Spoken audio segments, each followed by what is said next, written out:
for now, since we slept in, we shall keep reading. Lord of the Mysteries, Zero Stalling. It is I, your fellow host, Easy Geeky. We've been doing this for what? How many? For almost a year, right? 8 months. I lost track, but we are at chapter 676. I don't know how much we're gonna read. Hopefully, between 5 to 10 chapters. There is an official channel, but only there's an official channel for Lord of Mysteries, but it's only for the game. And I want more game news. How many chapters? I'm hoping between 5 to 10 chapters. So as long as we don't stall too much, I think we'll be good. So if you guys, oh, my mic is like over here. I should put it closer. So if you like what you're going to see today, make sure you like, comment, subscribe, and I'm working on how to do anime reacts. I downloaded an entirely new editing software, so I think we'll be good. I'm gonna try to not use CapCuts. I've been watching videos. People are using a separate editing software, so I think it's gonna be better with that one. So I mean, we'll see how it works out. And then the filter doesn't have to be too crazy. And like I'm learning how to splice videos very slow, though they're still really behind previews on Twitter. Really? Oh, it's very slow though. All right, but for now, let's read more Lord of Mysteries and get the lead again. Yes, I think we're gonna get the lead. I think we'll be good. Chapter 776. Tripartite transaction. Tripartite. I cannot read this word. I've never been able to read a title. Tripartite Tripartite transaction. Bizarre sorcerer. Klein suddenly JoJo's Bizarre Adventure. Klein suddenly woke up from his dream as he opened his eyes to see the dark night. It's not noon yet. It's still very dangerous. He mumbled before returning back to sleep. At this moment, he finally recalled that he had already left those dangerous waters. He wouldn't vanish or go missing if he wasn't sleeping at the end of the night. Phew, it's the kind of stable environment that's good. I have to say that the mysteriously vanishing due to not sleeping after dark is something that can be used to scare kids, making them not dare to sleep late. I was often scared by such stories when I was young. Klein walked to the desk and poured himself a cup of water. After a moment of silence, he gulped down a mouthful of water as he gradually recovered his ability to think. Zaratul really went mad. He really went mad. Oh. Zaratul really went mad. What exactly did he encounter, or what happened to him? Bizarro Sorcerer Sequence 4 is called Bizarro Sorcerer. The Seer Pathway's main focus is on being tricky, crafty, pranky, and paranormal. Or should it directly be summarized as being bizarre? Yes, Clown, Magician, Faceless, and Marionettes do give me such a feeling. Seer appears to be an exception, but in the eyes of others, the style of charlatan might appear rather strange and terrifying at times. That's why Zaratul said that the fate is in the main domain of its pathway. Fate is in the main domain of its pathway.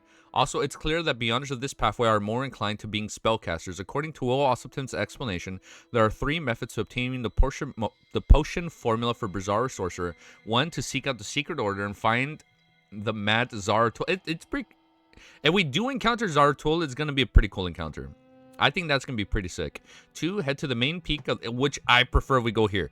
Head to the main peak of the Hornicus mountain range and find the treasures left behind by Antigonus family. 3, obtain it from the church. For example, the Antigonus family notebook might contain corresponding formulas.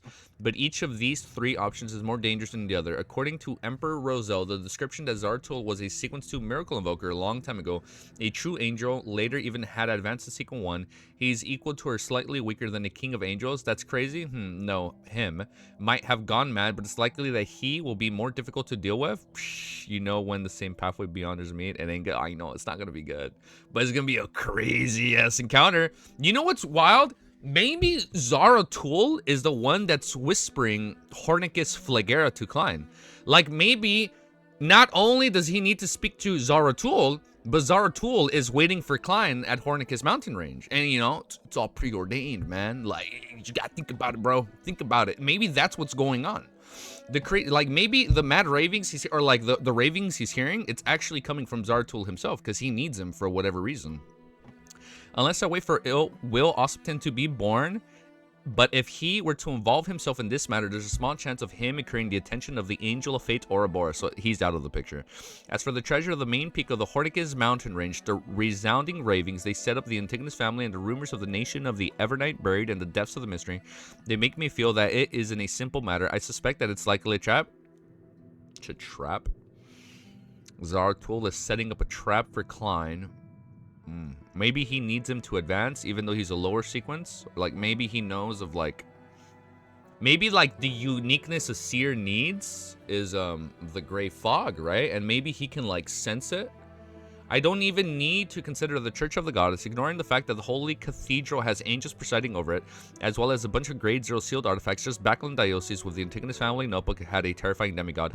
Klein couldn't help but recall Mr. A, who had been erased like a pencil drawing, and the one that executed all of that was likely to be one of the upper echelons of the Church of the Evernight. A beautiful lady whose eyes lacked spirituality. She even smiled at me. Why? I have no idea what it means yet. Klein shook his head in resignation, believing that he has only one course of action that he had at present. That was to find a demigod from the Secret Order who was still considering normal. Compared to the Mad Zaratul, I can communicate with them at last, or even deal with them. Just Klein alone was impossible, but he could seek Mr. Zik's help or Queen Mystic Bernadette's help at a certain price. I can only consider this for now. Klein rapidly turned his thoughts back on how to help Anderson Hood rid of the bad luck curse. It's been more than 2 months. I wonder if fate counselor Ricciardo has left the Ravi Island site. He hasn't summoned my messenger all this time to inform me of the clues of the mystical item I seek.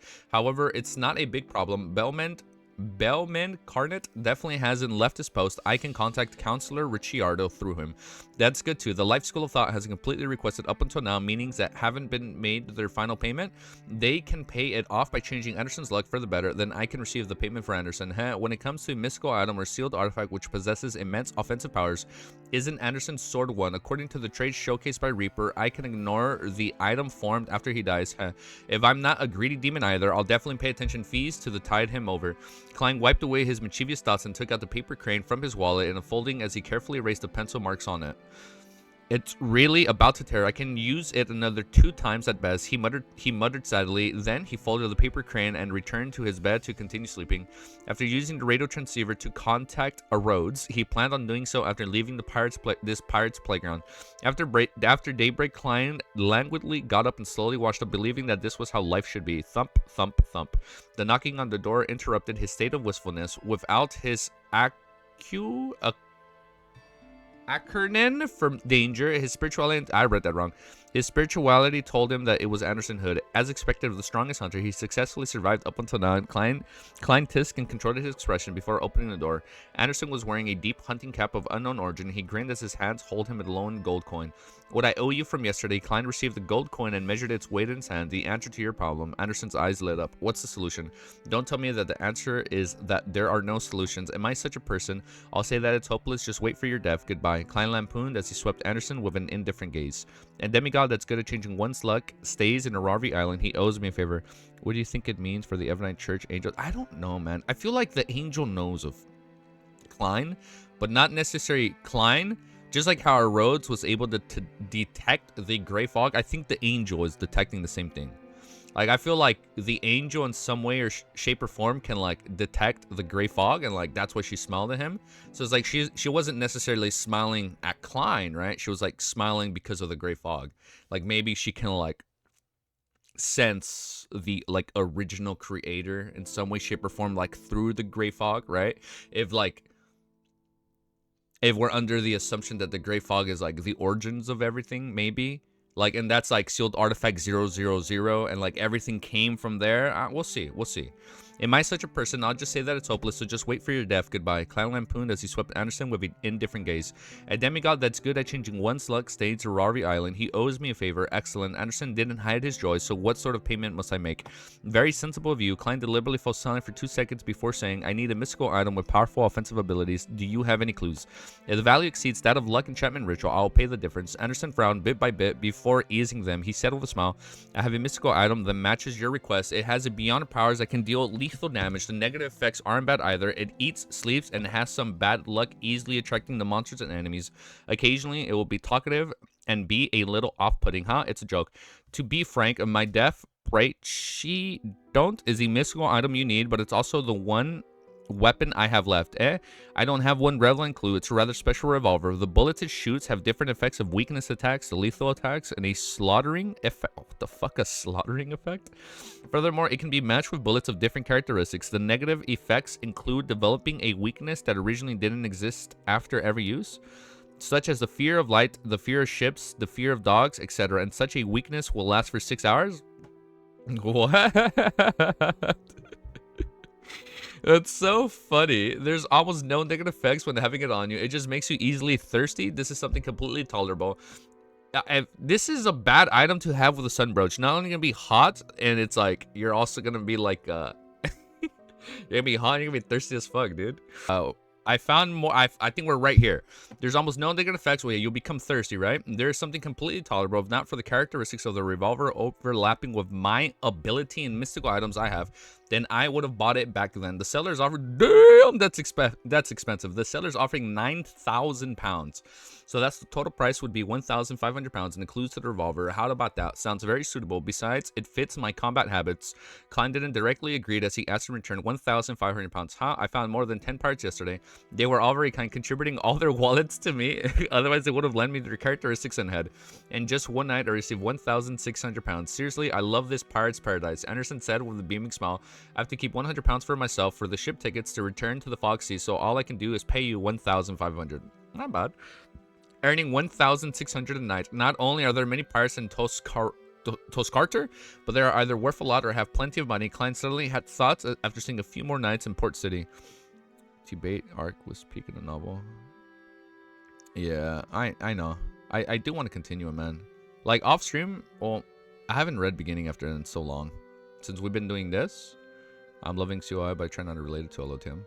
Yeah, like there's a lot that I used to read off stream that I haven't like picked up since, because I've just been doing this, right?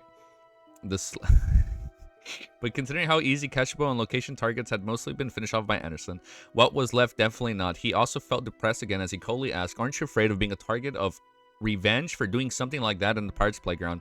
What were they worried about? I'm not afraid, even if the subordinates of a pirate admiral, I believe you're the same. If they're men from the Four Kings, they're no big problem either. We're about to leave, and the propagation of information takes time. By the time they come, I'd have changed ships and identities several times. Anderson said without much concern. Damn, this dude. Why are you cursing yourself again? Klein silently swept him with a look of pity. Deal. Huh? Here's 300 pounds. You'll have to wait for the remaining 1,200 pounds. That's when the bounty rewards and the characteristics money arrive. Don't worry, it'll definitely come today. If not, Anderson took out a thick wallet filled with plenty of solely bills and handed them to Klein. In conclusion of his persona, Klein only did a simple count before stuffing the cash into his wallet and pockets. He said without emotion, buy 2 tickets to Rarvy Island. He didn't deliberately exhort Anderson to buy them with different identities, as he believed that the hunter across him was a mature and experienced. If he's lacking experience and strength with the way he does things, he would have long been buried in some sea. Klein couldn't help but lampoon inwardly. Alright, Anderson pointed at the floor. Breakfast together, my treat. Klein nodded without refusing him. Once they arrived downstairs, the two sat out on a table near the window. Midway, a waiter brought white porcelain cups and teaspoons over.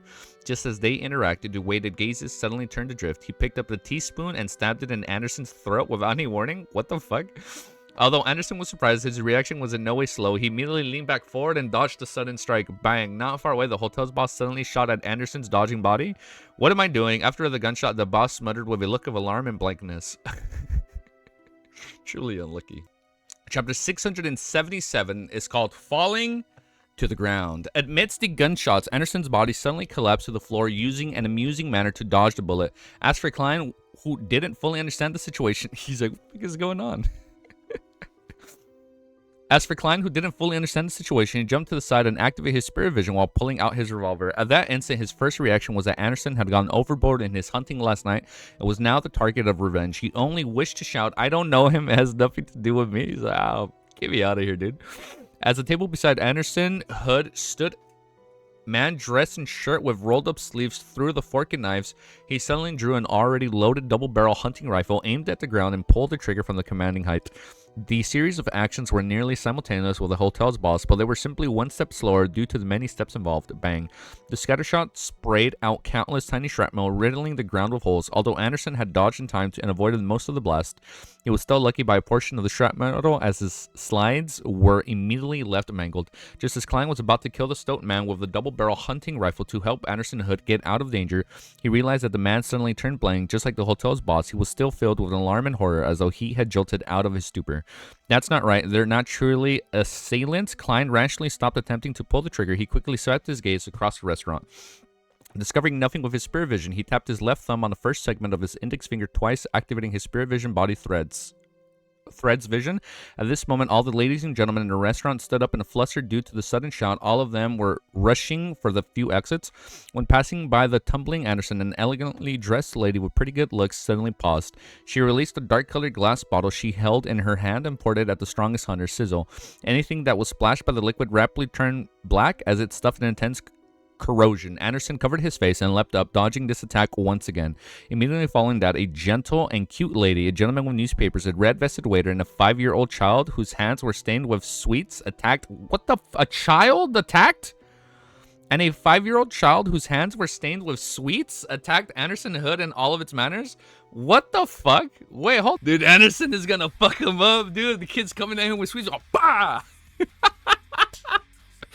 Oh shit, let's play some Tekken music, bro. It's time to fight.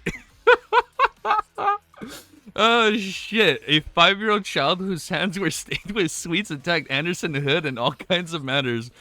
Floor lit matchsticks, fruit knives, boiling coffee, and concentrated alcohol beverages inundated him, and almost everyone in the hotel restaurant seemed to have one goal. What the fuck, everybody? They all seem to have one goal.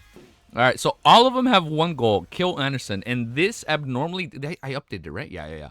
In this abnormally dangerous situation, without any beyond powers involved, Anderson, who had been surrounded with no way to escape, employed an array of actions, leaping up, sending tables flying, igniting them ahead of time, barely managing to avoid suffering damage to any vital spots, and didn't suffer any serious damage. Meanwhile, Klein also noticed something abnormal. You know what? I'm noticing something abnormal.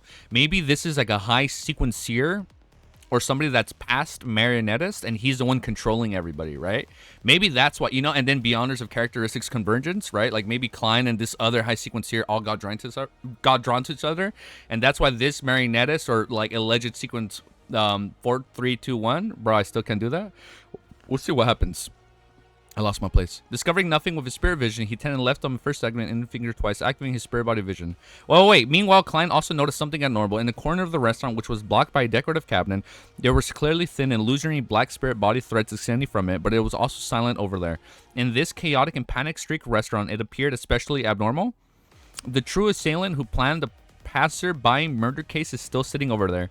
From the confusion, puzzlement, horror, and fluster with the hotel's boss, waiters, and guests exhibited after attacking Anderson, they didn't become marionettes. Ooh! This is... Oh, wait. Oh, they're not marionettes. This is another kind of control, an illusion, an emotional seed of the Desire Apostle. The one on the ship of the Desire Apostle could be the influence of one of the psyche. Klein suddenly had an idea lit up in his mind. He merely took 2 steps forward and sent a customer who still had butter on the corner of his lips flying. What the fuck? Opening up a pathway for Anderson Hood. The strongest hunter immediately somersaulted on... Dude, this is a good duo. The strongest hunter immediately somersaulted out of the encirclement via the path that was opened up, and he ran up to the hotel's second floor. Then, with his back to the wall on the corners of the staircase, he gasped for air. Has my provocative powers reached this level? Even the ordinary residents that I don't know wish to kill me and have actually rose to arms. Now, just as he spoke, Anderson pulled his right rib and nearly cried out in pain. No. The real circumstances is that a person plagued with bad luck shouldn't do things like hunt pirates. The reason why Klein has abandoned approaching the target, attempting to control them with his spirit body threads, was because he had thought of a possibility. The passerby were implanted with psychological cues or had suffered manipulation on the psyche level. Only then would they attack Anderson in an ordinary fashion. They didn't match the beyond powers of the Desire Apostle, as the attacks that manipulated passerby were targeted and precise without showing any observed signs of preparation. And Klein had formerly heard of the name of the potion formula, Sequence 4 Manipulator? Klein X Hunter Pathway equals best team up for reals. Literally, dude. Sequence 4 Manipulator. Now, I think what is going to be the best team up is when he's teamed up with a high sequence Marauder or Apprentice, because Roselle mentioned like, oh, I should have picked those. You know, maybe those are interchangeable. You have heard of? I don't remember Manipulator. That was this volume, right? Manipulator. Yeah, Manipulator. Sequence 4 Manipulator. In addition, according to the psychiatrist released from Creeping Hunger, Klein always suspected that Toskararter Island had a mission figure related to the psychology alchemists. In addition to psychological cue and control on the left side of the mind, it was rather similar to that of the spectator pathway. Klein had long believed that a manipulator very likely belonged to the spectator or dragon Oh, manipulator. spectator, or dragon pathway, thus making the outline of the matter relatively clear. The psychology alchemists really do have an important base in Toscarter Island. They also send a sequence for a demigod to watch over it. This demigod influences certain pirates and makes them unknowingly do his biddings, but these pirates had unfortunately ended up as Anderson had sponsored last night, hence their true investor came knocking. Keeping his expressions in check, Klein looked at Anderson and indifferently and said to him, "It's likely that one of the several thin pirates from last night is involved, was a hidden demigod on the island." Do you think something like that can be done by mid-sequence Beyonder? I can't be that unlucky, right? Anderson's voice grew softer before it turned into a mutter. Indeed, these people were controlled and are innocent. Thankfully, I didn't attack back, or I would have become the main suspect of a shocking murder case and be given a bounty. When that happens, I'll be in trouble and could only become a pirate. The corners of Klein's mouth switched slightly. If one of these is being controlled had been pirates with the Beyonder powers, or the mandated punchers, or priests of the Church of Storms, how would it develop? I would already be dead. Anderson threw up his hands and said in realization, "You mean he doesn't want me dead and only wants to give me a warning?" Klein nodded in a serious manner and said, "So you still have a chance. Yes, to apologize. Go see what the demigod is up to. Apologize." Anderson's face wrinkled immediately. Placed in a different position, he said with great difficulty, "I have quite a reputation in the Foxy." Klein didn't say a thing. He stood up, patched his coat, and prepared to walk off. At this moment, Anderson lunged forward and rushed to the entrance of the staircase ahead of Klein. He yelled, "I'm sorry. It was my fault. We can talk about anything." He paused for a second and repeated again, "I'm sorry. It was all my fault." Well, I mean, it has to be. You can manipulate people. Even that's what Audrey has thought about also from the very beginning. Like, once she becomes a high sequence, she'll be able to just like manipulate people out of sheer will, right? Like, you can like literally make people do whatever you want, and you just spectate and you just digest, right? You know what? It's kind of like a marionette, right? Like, Klein controls, he'll be able to like control a puppet, but like now, like they'll be able to control people and then just observe. Like, everyone there attacked Anderson. And that's all because of that sequence 4 manipulator. Like, he probably manipulated everybody with a psychological cue to attack. And then he just watches, observes, and digests. That's pretty cool, because he's manipulating. That's pretty cool. We can talk about anything. Clap, clap, clap. A series of slow claps sounded on the first floor as a figure appeared in the staircase. Amidst the light footsteps, the figure slowly walked to the bend, but Klein instinctively moved his gaze away as though he didn't wish to know what the person looked like. Damn, Masco hypnosis. Hey, you know what, man? I'm gonna say we probably all know a manipulator IRL, right? We all probably know at least one manipulator. So we'll learn after them. Amidst the light footsteps, the figure slowly walked to the bend, while Klein instinctively moved his gaze away as though he didn't wish to know what the person looked like. In addition, he realized that he didn't have any intentions of raising his arm or aiming his gun. It was as though he had been cued and had lost the intention of resisting. This is terrifying. Yet it's not a face-to-face hypnosis, which is why I couldn't detect it. But if I was directly targeted, the repercussions would be unimaginable. I can be influenced now. Yeah, Ellie's just watching in the background now. And the way Miss Justice would explain it, the other parties will use the sea of collective subconscious to silently arrive beside my island of consciousness, and then they would do something to a certain extent. Klein came to a realization as he had the sudden urge to leave and return to his room. This is the silent instruction given to me by the demigod. Klein roughly understood that the other party wished to communicate with Anderson in private. Hence, he didn't resist and walked to the staircase before returning to his room. In less than 5 minutes, Anderson knocked on the door, his face grimacing. Done talking? Maybe. Oh, wait, if we're done talking, we can turn off the battle. Now, done talking, right? Clap, clap, clap. Done talking, Klein asked with much surprise. Anderson gave a heavy nod. Phew, yes, he got me to help him do something. As for what it is, I can't tell others. Do you still remember what he looks like? Klein deliberately asked. Anderson thought carefully as he suddenly frowned. I don't remember. He doesn't remember what the person looked like? What kind of fucking ability is that? What? I don't remember. Do you remember what it looks like? No. So you can manipulate someone's memories? As expected, look at you. For 1,600 pounds, you offended a demigod. It wasn't worth it at all. Not worth it. Klein silently sighed and said, "Then can we leave tomorrow?" "Yes, there's no rush for the matter. Let's resolve the problem with my bad luck first." Anderson didn't hesitate to answer. Klein didn't speak any further as he pointed at the floor. Still having breakfast, Anderson was first taken aback before revealing its smell. Of course, no type of frustration can influence eating and sleeping. The two went down on the first floor and discovered that the waiter was silently clearing up the shattering items. The boss and the customers had all forgotten what had happened.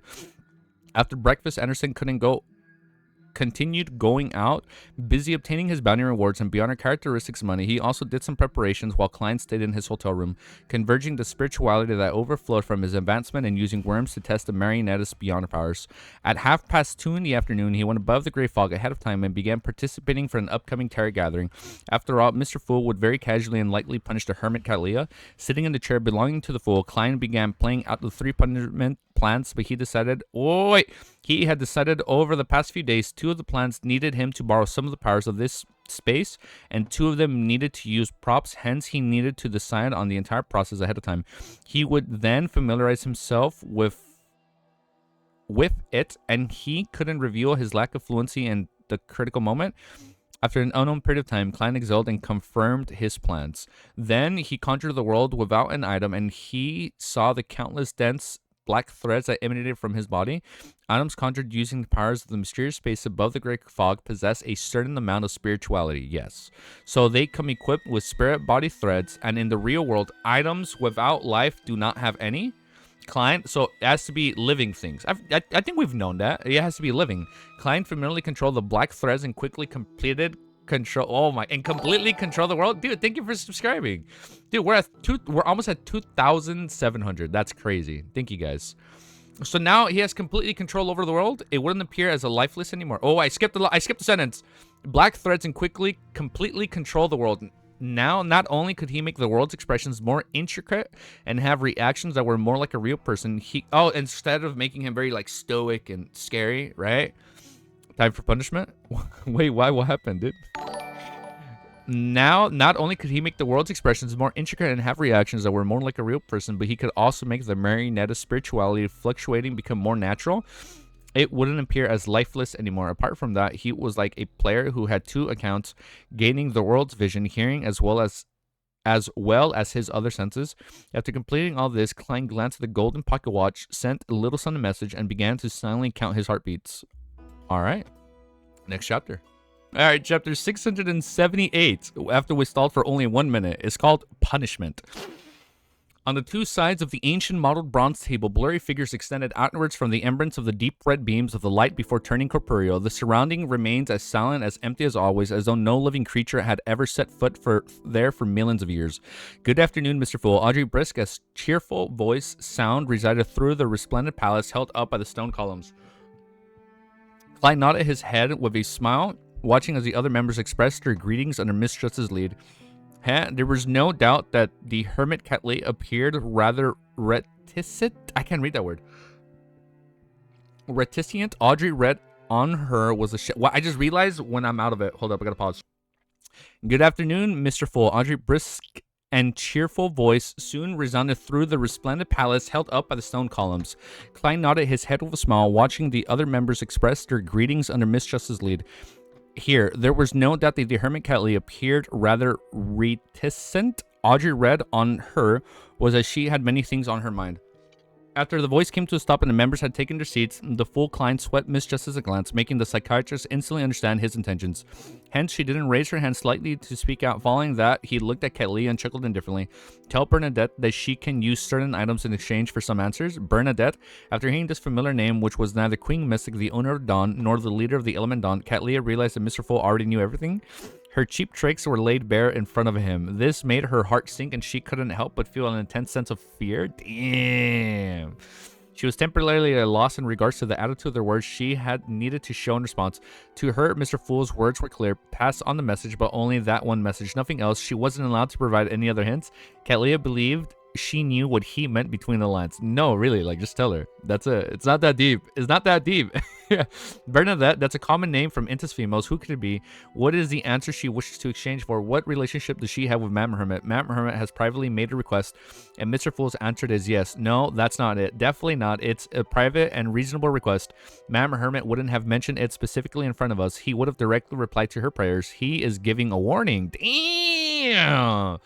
Audrey forgot to observe the other members as a series of questions flashed through her mind. Following that, with her acumen from the spectator pathway, she grasped Mr. Fool's true intentions. Her true intentions. His true intentions.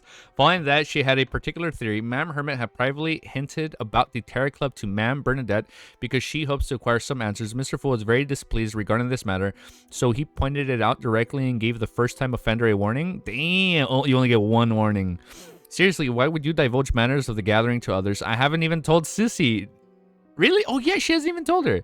This would bring danger to everyone. Thankfully, Mr. Fool is around. Audrey nearly puffed up her cheeks, forgetting her image inadequate. For the first time, she realized that not every Terror Club member has a sense of belonging like she did, showing such reverence and faith in Mr. Fool. The Hanged Man, Augur, the Magician Fours, and the Moon Emlyn had similar questions theories, but their focus wasn't the same. As Augur anticipated what Mr. Fool would do, he began to wonder who this Bernadette, a commonly seen female Inta's name, represented. He was curious as to why the reserved hermit would risk divulging some information to the Terror Club. While Forrester was worried if the existence of the Terror Club would expose, she also had instantly imagined a spy and double spy story. A double spy story, which means they're on the same side. Emlyn watched in Emlyn watched in what? Emlyn watched in Schadenfreude. Emlyn watched in... Is this English? Emlyn watched in Schadenfreude, believing the hermit to be truly foolish. Schadenfreude? I'm sorry. I need to put this word in the chat. How do you guys pronounce this? Cuttlefish pulled out the old English book, bro. He literally pulled out the old English book. No, he didn't pull out the English book. He like old English. I'm talking like, oh, he shehude, you know, like or like he pulled out the old English book. Yeah. Like, heary, I come to you before. Schadenfreude? No, Schadenfreude. Schadenfreude? Oui. Pleasure derived by someone from another person's misfortune. Oh. Why didn't he just say misfortune? That is such a hard word. I genuinely lost my place. One sec. I've never said that word in my life, man. Believe it, that's a cool word. I'm learning English for this series. Believing the hermit to be truly foolish, huh? Even Arsene Gwyn's ancestor treats Mr. Fool equally and had sent me on an envoy to be nurtured. You aren't even a demigod, but you attempted to try pulling off cheap tricks under Mr. Fool's watch. Do you have a death wish indeed? I can understand the thoughts of short-lived creatures. Emperor Roselle once said that bugs can only live in summer, have no way of turningly knowing what snow looks like. Emlyn sat back in a relaxed manner, and he didn't hide the shaking of his head. Just like the last stream, are you losing control because of word? Just a little bit, but we tamed it. We're back. We're good. The son Derek didn't have many thoughts on this matter, as he felt was the mood wasn't right. Out of curiosity and puzzlement, he asked Mr. Fool, who's Bernadette? Well, we'll ask. I thought Miss Justice would be the one asking. Yes, she seems a little angry, which is why she doesn't wish to speak. Klein suddenly commanded him as he casually answered, Roselle's eldest daughter, owner of the Dawn, the leader of the element Dawn. Damn, he knows everything. He mentioned all of Bernadette's identities, making her appear without any secrets before all the Terror Club members. And the reason why he had used the owner of the Dawn in place of Queen Mystic was that Klein didn't believe that the Fool should address Bernadette as a queen. Ooh. Yeah, like she ain't no queen, dude. The owner of the Dawn, Queen Mystic, she actually Emperor Roselle's eldest daughter. Huh, the hermit, I can confirm that you are the Admiral Star's cat Leah. So the rumors of having a falling out with Queen Mystic are fake. Oh, so it was fake. That would make sense. Yeah, so the rumors of having a falling out with Queen Mystic are fate. Augur felt excited. He felt that the restriction and the pressure he had endured for the past 3 months had vanished at once. This made his staid self mock the hermit inwardly. Yeah, he's like, eh. Now he's making fun of her. Yo, what's up, dude? I'm not sure how much we're going to read today, Milosh, but we're going to keep going. Emperor Zell once said that those who had plenty with fire will ultimately burn themselves, and you, Admiral Stars, dared to challenge a god's clairvoyance. Damn, look at that. Perfect clairvoyance. At that moment, Augur was rather thankful that although he had attempted to pull off some cheap tricks and attempted to figure out Mr. Fool's identity, goals, and present state, he hadn't involved any outsiders, he had divulged any information, so he hadn't surfaced any punishment. As he had introduced the 4 kings and the 7 pirate admirals, Audrey and company just needed to recall in order to confirm that Bernadette was Queen Mystic, a demigod that reigned supreme over the 5 seas. They were also surprised that Emperor Roselle's eldest daughter would still be alive alive and had become an important figure that was known throughout the world. The answers that Queen Mystic wished to obtain are hidden inside Roselle's diary. Combining everything that had happened in the words that were said, Audrey vaguely guessed that Bernadette's goal believed that the Emperor's daughter wished to figure out the truth behind her father's assassination. At this moment, Cattleya, the music is really low, I'm going to raise it just a smidge. At this moment, Cattleya had already regained her ability to think. She turned her body to the face of the end of the long bronze table and said without any hopes that she could be let off, "Yes, I committed some mistakes. I will not defend myself. It was indeed wrong. Mr. Fool, no matter how much you punish me or even kill me, all accepted." Hypocrite?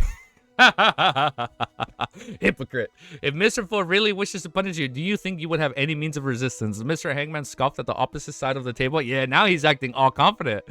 He could identify the problem with such a simple sentence. Ma'am Hermit is still a little afraid. Audrey could notice the hidden fear from the minute actions and words Cattleya had used.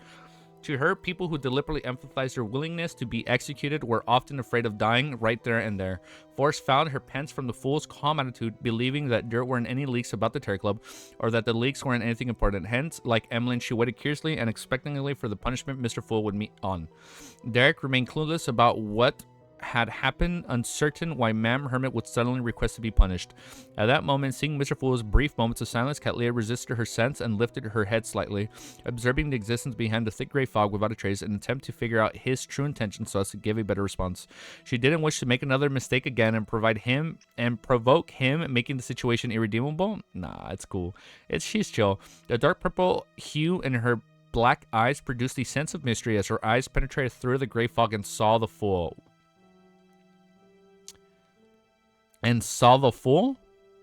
Suddenly, Cattleya's eyes heated up as an illusory blood bled from them. A sinister, terrifying, and depraved language and an indescribable roar sounded in her ears.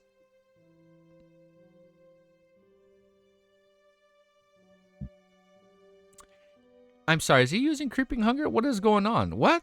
Wait, no. He's using something. Wait. What's the fuck? The Tinder or Tender has the corruption of the true creator now, right? Is that what he's using? It instantly filled her senses with extreme pain as her body began to convulse and tremble uncontrollably. Her face, hands, and the areas that weren't concealed by her clothes had quickly cracked open, revealing her flesh and blood. What the fuck?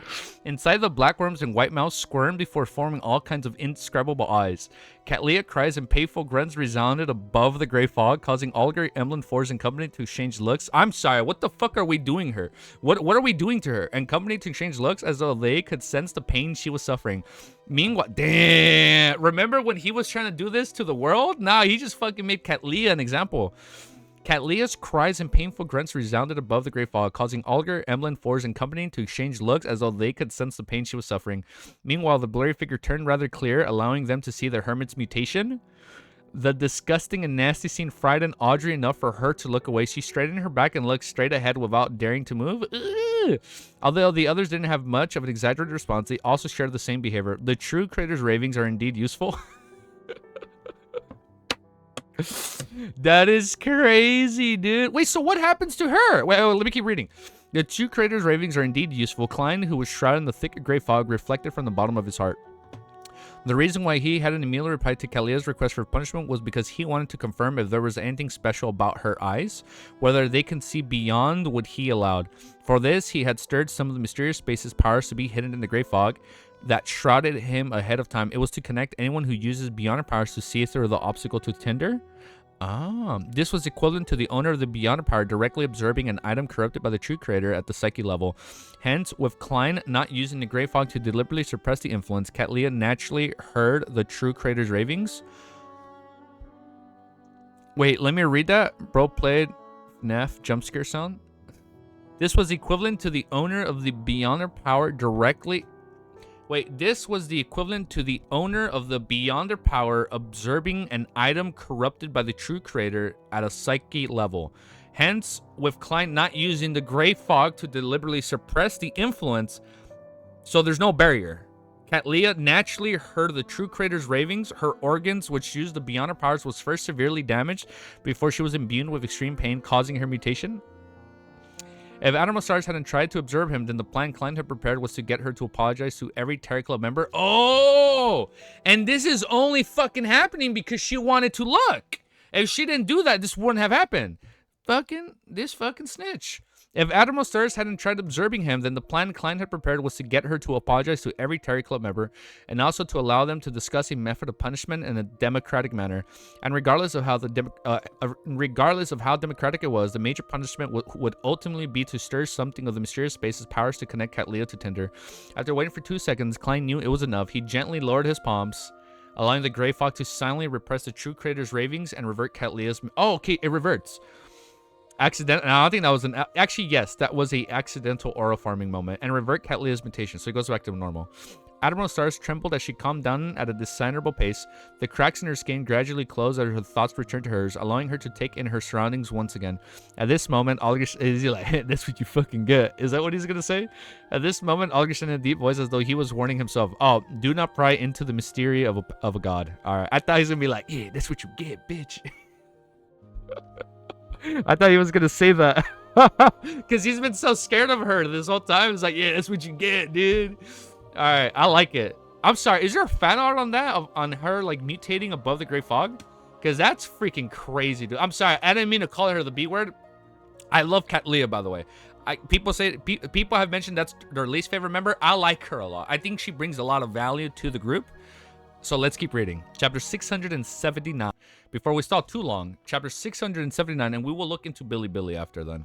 Murder request. All right, this is getting spicy. Don't pry into the mystery of God. Alger's whispers soon disappeared, but it continued resounding in everyone's ears, making them realize a reality. Although Mr. Fool often didn't put on any airs and seldom spoke, nearly answering every request they had, making them find him warm. He was ultimately a god whose mysteries shouldn't be pried into. He was a god that transcended reality. Audrey, Emily, and the other Terror Club members instinctively accepted Mr. Hangman's altered saying, penetrating that they had forgotten the original wordings to be, do not look directly at God, because they had looked at Mr. Fool from time to time, asking him questions or seeking advice, and with regards to that, Mr. Fool didn't seem to mind. Of course, we weren't looking at him directly due to the thick gray fog's obstruction. For Madam Hermit's outcome, Mr. Fool had done so out of our own good. Audrey slowly exhaled. Ah. At this moment, the Fool Klein was thinking, Mr. Hangman is working very well in concert. I was prepared to control the world, to say something similar to complete the final steps of the punishment. He originally felt that getting the fake world to say something like do not lie to God or do not pry into the mystery of God would make it somewhat embarrassing. In the future, if people were to learn that the so-called blessed or the called world was actually a smurf of Mr. Fool, he would be too embarrassed to face anyone. But later, on second thought, he thought the world had done similar deeds in the past, so he wasn't short of one more. Besides, all he needed to do was to not let anyone know, right? Having overcome his mental barrier, Klein had planned on acting according to his rehearsals, but to his surprise, reality went better than he had expected. The Hangman seemed to be shocked to the bone as a result of the hermit's punishment. As such, he helped him say the sentence, do not pry into the mystery of God, making the effects even more natural and perfect. Look at that. Yes, the problem of Mam Hermit leak of information regarding to the club was only briefly tapped on by the Fool. He had given a warning via the insinuation behind his words, but she later suffered from prying into the mystery of a god. It wasn't truly the Fool's intentions. This is the outcome I wish for the most. This can effectively uphold the Fool's image. After all, a god wouldn't be petty with mortals, as it would only tarnish his reputation. However, the way Mam Hermit did things is way too bold. I just realized and confirmed today that she had pried into the mysterious of the Fool more than once. Although it wasn't of any vile motives, it's also something worth punishing her for. Hey, my previous reactions must have made her believe that I had acquested her observations. I'm reading wrong. So she had made it her habit. In the end, she ended up falling headfirst into my expectations. In addition, without fully grasping Mr. Fool's attitude, she directly gave hints to outsiders. Her boldness is obviously extraordinary. This means to show that she hasn't suffered enough in the past. Today's lesson should be enough to drill it into her for a very long period of time. But for how long? Thinking back to her state in mind, all of it seems pretty much to be expected of the outcome, sparing the rot spoils and child. I also managed to put Mr. Hangman as well as other members in check today as a result. Klein suddenly muttered to himself in amusement, surveyed the area, and said calmly, that shall be all. Upon hearing this, the Mam Hermit, whose spirit body had just recovered, felt relieved. She felt intense fatigue and joy surge through her body. All she wanted was a reclining chair from her to rest for a while. The first time is a warning, but the second time wouldn't be a nice outcome. This part Admiral sighed silently, warning herself not to try her cheap tricks any further, believe that her hints could fool Mr. Fool. She was also in no attempt to pry into his secrets. The pain she received was in no way weaker than the torment of her having knowledge injected into her by the hidden sage. Therefore, she believed without a doubt that Mr. Fool was essentially God, a true God, an unfathomable God whose mysteries couldn't be pried into. Thankfully, Her Majesty now knows where she can exchange the answers that she had desperately looked all this while. I don't need to hint to her or tip off her in the future. Cat Leah turned her body to the side again, trembling as she looked at the end of the long bronze table. This time she only dared to look at the end of the table of the armrest. The dark purple hues in her eyes had also turned faint. She's not even looking at him anymore. Damn, that's crazy, dude. Amidst the silence with sincerity, she said, I'll remember your leniency and sparing me. And the gray fog, the foot, damn. Aura farmed. Accidentally aura farmed. I got mine done after they moved out. Oh. Aura farming, dude. After a moment of waiting, the magician force straightened her back and looked around and spoke before Justice Audrey. Everyone, is anyone interested in an what the fuck? Is anybody interested in an assassination mission? The target is an important member of a cult. Grateful for the favor her teacher Dorian Gray had given her, Forrest had recently hoped to do something for him. Oh, she's gonna hire them. After some consideration, she placed her sights on the Aurora Order Oracle who had dealt the immense damage. Traveler Botis, right? Botis, the one of the 5 cents. After some consideration, she placed her sights on the Aurora oh wait, no, this was the second oracle that was mentioned. Botis was the one that originally betrayed the Abraham family. Wait, right? No, who had dealt immense damage to her teacher's family. Lewis Wayne, who could be a scribe or traveler. Yeah, that's somebody else.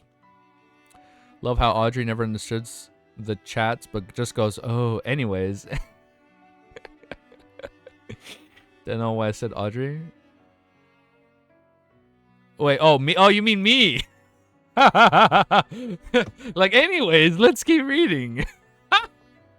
She didn't let the layman travels get to her hearing to the point of believing that she could kill an experienced Sequence 6 or Sequence 5 beyond her who was good at escaping. The reason why she had such considerations was that she believed that the secret organization knows about the Terror Club, which was backing her, would provide her with unimaginable support. Botis is an oracle. He is not a saint of the... Oh, saint is the 22. Oracles is the 5. Got it. I mixed them up. My bad. Yeah, I mixed up Traveler Botis, which became a demigod. He was the one that originally betrayed the Abraham family before. Got it. And then this is Lewis. What was it? Lewis Wayne? He's the new guy. Yeah, he's the one recently, right? Madam Herman and Mr. Full both appear to have the means to fight Lewis Wayne. With any of them taking action and with me using layman's travels to help, it's not impossible for us to succeed. Forrest began formulating the most ideal situation. No? Did I say it backwards? 5 saints, 22. 5 saints, 22 oracles. I said it before I read it. 5 saints, 22 oracles, and the only one we know is the Oracle of Mystery, Botis. Yes, got it. We got it. Forrest, I almost forgot. Forrest began formulating the most ideal situation. Of course, she knew that her current savings were enough to kill a powerful beyonder like Lewis Wayne. After all, with her 830 pounds, she probably couldn't even buy a single hand of his. She knew very well that back then Miss Hall... Saints of Mystery. Oh shit, my bad. Saint of Mystery. I apologize.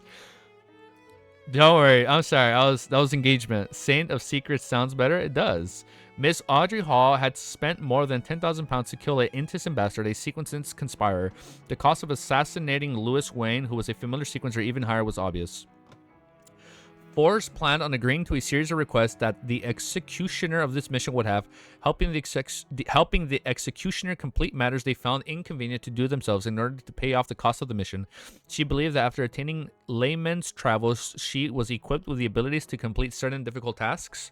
About hearing Miss Magician's request, the Hermit Cat Leah, the Hangman Aldrin, just as cast their gazes onto the world, they believed that this gentleman, one who had a unique... Oh, so now Klein has to do it? One who had a unique penchant for hunting beyonders possessed the necessary strength. I'm not in Backland, however, I can't respond in that way. Otherwise, it would expose the ability that Mr. Foe only has 2 to 3 blessed to Mr. Hangman and Mam Hermit. Klein controlled the world, overcoming his emotions, and said, where, which cult, what's his sequence, what unique powers does he have? Mr. World is a little different from before. I can't Ooh, Audrey is already realizing, like, oh, he's so much more livelier. Mr. World is a little different from before. I can't explain it clearly, but it feels like he's suddenly in a better mood.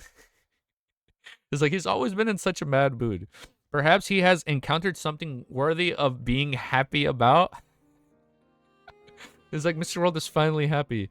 Audrey suddenly noticed the difference as she excitedly imagined what could he recently happen to Mr. World. Do you know why? No. Yes. I mean, because he's a marionettist now. Because Klein's a marionettist, he has better control. So now he's more like, he's more expressive. For separately replied, he's an oracle from the Aurora Order. He's in Backland, formerly Sequence 6, but he might be a Sequence 5 now, but I can't be sure. Klein can do it. He can record the Beyonder powers that others have used and can use them once. He's good at escaping any form of entrapment, and it's difficult to surround him. Perhaps he might be able to travel through the spirit world. The target is an oracle from the Aurora Order, a Sequence 6 or 5. Klein can take him on. With power seemingly from the apprentice pathway, indeed, Miss Justice doesn't appear as simple as an ordinary as she seems. My original judgment was right. Katlia quickly returned to her usual state. She wasn't surprised that the magician would actually dare conspire against a particular gentleman from the Aurora Order. As for which oracle he was, she wasn't sure because she only knew Mr. Z and Mam D. That's a new member. We've known of Mr. Z. Wow. Mr. Z was mentioned in Volume 1, my guys. In Volume 1, we learned of Mr. A, Mr. Z. And now we're learning of Mam D. Okay. All right. That's the third one. Meanwhile, Klein, Mam D. I'm excited to meet her. Meanwhile, Klein also quickly evaluated the situation. An oracle from the Aurora Order that makes it impossible for him to be innocent, rather has a madman who destroys lives. Klein, that sounds a good option for creeping hunger. Killing him doesn't make me feel guilty? Wait, an oracle of the Aurora Order that makes it impossible for him to be innocent, rather he's a madman who destroys lives. Klein, killing him doesn't make me feel guilty. It's not like I haven't offended the Aurora Order more than twice. It's true. That's true. Sequence 6 or 5, that's something I can't handle. I've seen something that matches the trait of recording and releasing beyond our powers and described by Miss Magician. Mr. A had used it before, but it might not really be it. To me, it doesn't matter if he's good at escaping and traveling through the spirit world. As long as I'm close to the oracle and successfully controlled his spirit body threads, there will be no way for him to run. Damn. Oh, Mam Dally. That'd be funny. Imagine it's like fucking Madam Dally and Madam Dally, Mam D. Yeah, that makes sense. The acronyms line up. It's hard to tell what will happen in a direct clash. I do have quite a solid chance of success. He can. What do you mean solid? He can do it. There will be no way for him to return. I do have quite a solid chance of success if I sneak an attack in him. Of course, succeeding a sneak attack is a whole other matter. After some serious considerations, the world looked at the magician force. I can consider taking on the job, but not anytime soon. It will at least be 2 months later. He wasn't sure what the other accidents he would encounter at sea, so he had rather relaxed on the time period. 2 months later, Forrest repeated the time, appeared to be in a deep dilemma. It was too long. Besides, she wasn't sure how long Louis Wayne would stay in Backland. At this moment, Oliver, who had been watching from the side, deliberately and interjected, Miss Magician, do you need to kill the Aurora Order personally? No, as you can see, I'm considering requesting Mr. World for help. Forrest replied with a smile. Oliver nodded as though in thought. The premise of killing someone is to be able to find the Oracle. Can you find him? He might just run away immediately. Maybe. Knowing how many people have run away in this series, I can see that happening. No, but I'll investigate. Forrest answered frankly. Why don't you get the world to do it after your investigations bear fruit? The Hangman pressed. Yes, but I haven't decided. Forrest was somewhat confused, unaware of the reason as to why Mr. Hangman was asking her all these questions. Because he's probably going to do it. Oliver sneered. If you can confirm the location of the Aurora Order's location, then why spend large amounts of money to hire someone to kill him? Wouldn't reporting him directly to the churches be enough? After the Great Smog, no church is willing to let any related clues. He wasn't trying to make the world lose any business. He wasn't trying to make the world lose any business. Instead, he had clearly read the dilemma inside her, believing that there were higher possibilities of her not going through with that request. After all, too many incidents might happen in 2 months. Therefore, he gave some suggestions to ensure that this matter reached some preliminary agreement.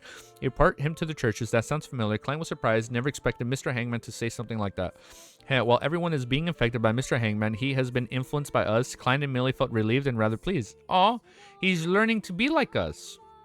Report, Forrest was momentarily stunned. After a few seconds, she whispered, that's possible. The hanged man smiled upon hearing that. You can do it that way. First, investigate your target and seek out the whereabouts. If you obtain anything in 2 months, then you can have the matter over the church. If the matter exceeds 2 months and while Mr. World is free, then he can provide you with the help needed. What do you think?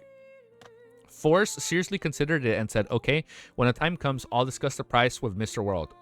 All right, let's keep reading. All right, chapter 680 is called New Thoughts. After receiving the world's consenting nod and confirming the matter regarding Lewis Wayne, Force thought for a moment and continued, does anyone have a meteorite crystal?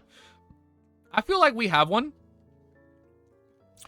A meteorite crystal of the crystallized blood of a Lenevus squid, or any information about them.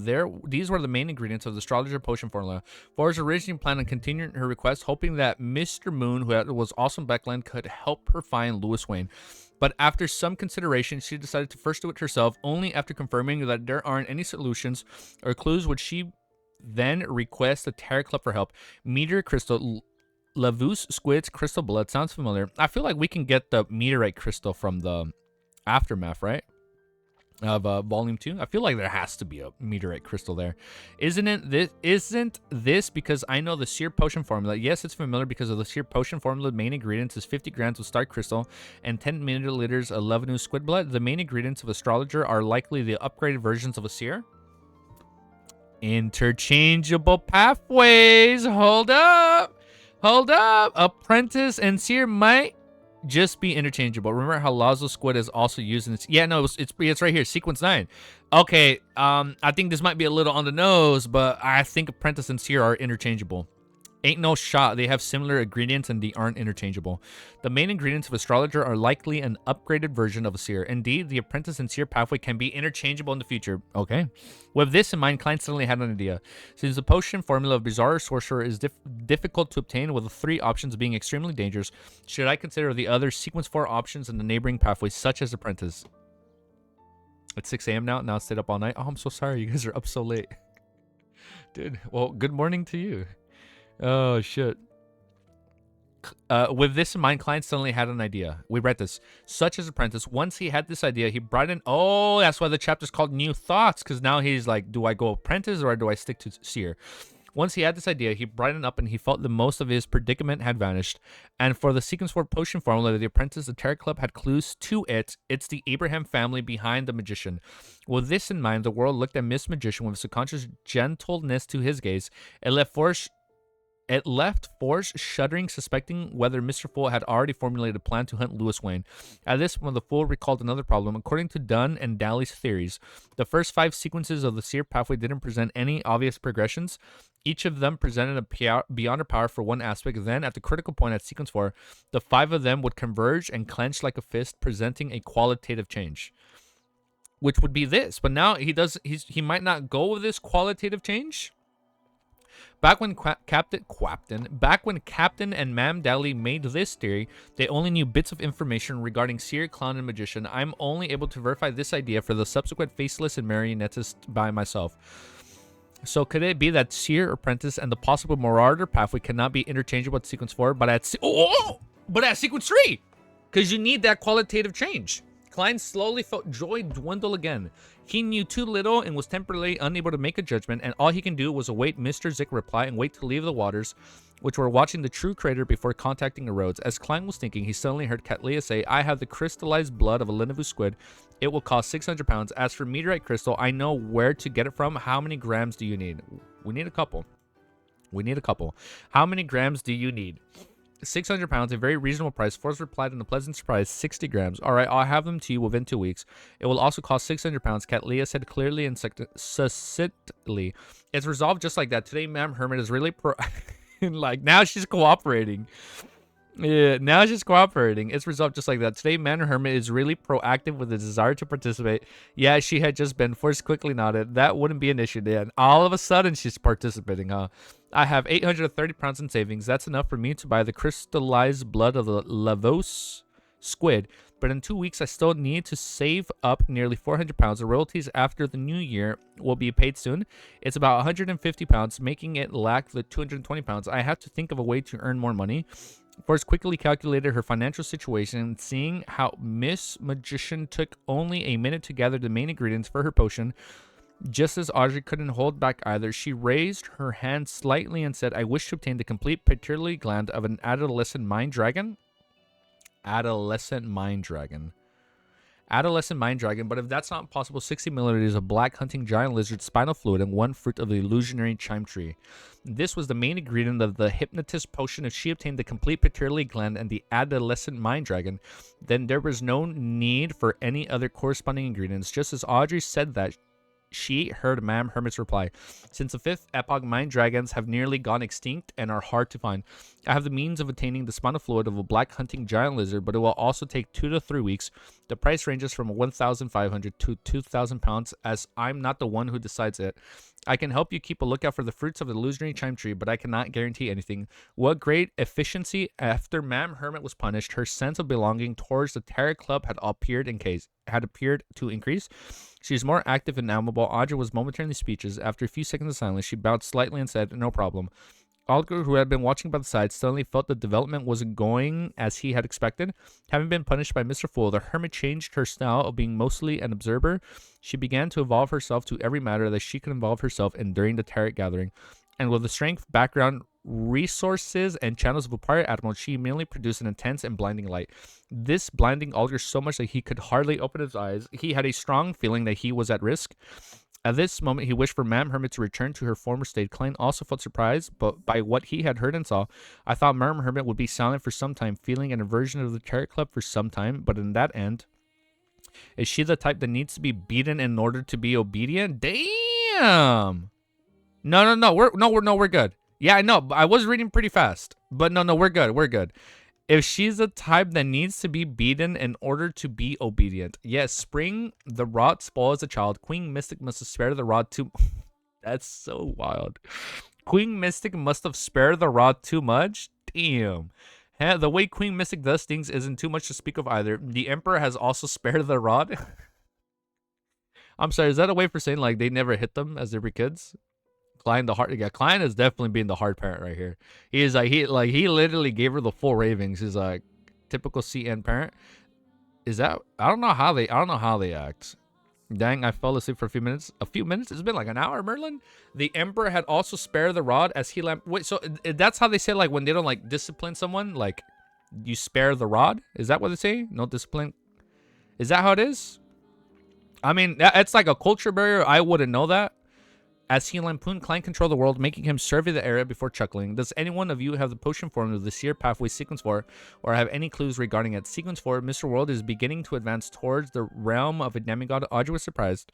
She originally imagined that she was advancing sufficiently fast, and she felt a little proud of that. Now she's all excited. But now she suddenly realized that she's falling behind. Mr. World had instantly become really soft. Forrest was similarly surprised. I thought my phone was ringing. Although she felt that silent, reserved, and unsocial, Mr. World was a powerful beyond her. She believed that he was still very far from a demigod from Sequence 4.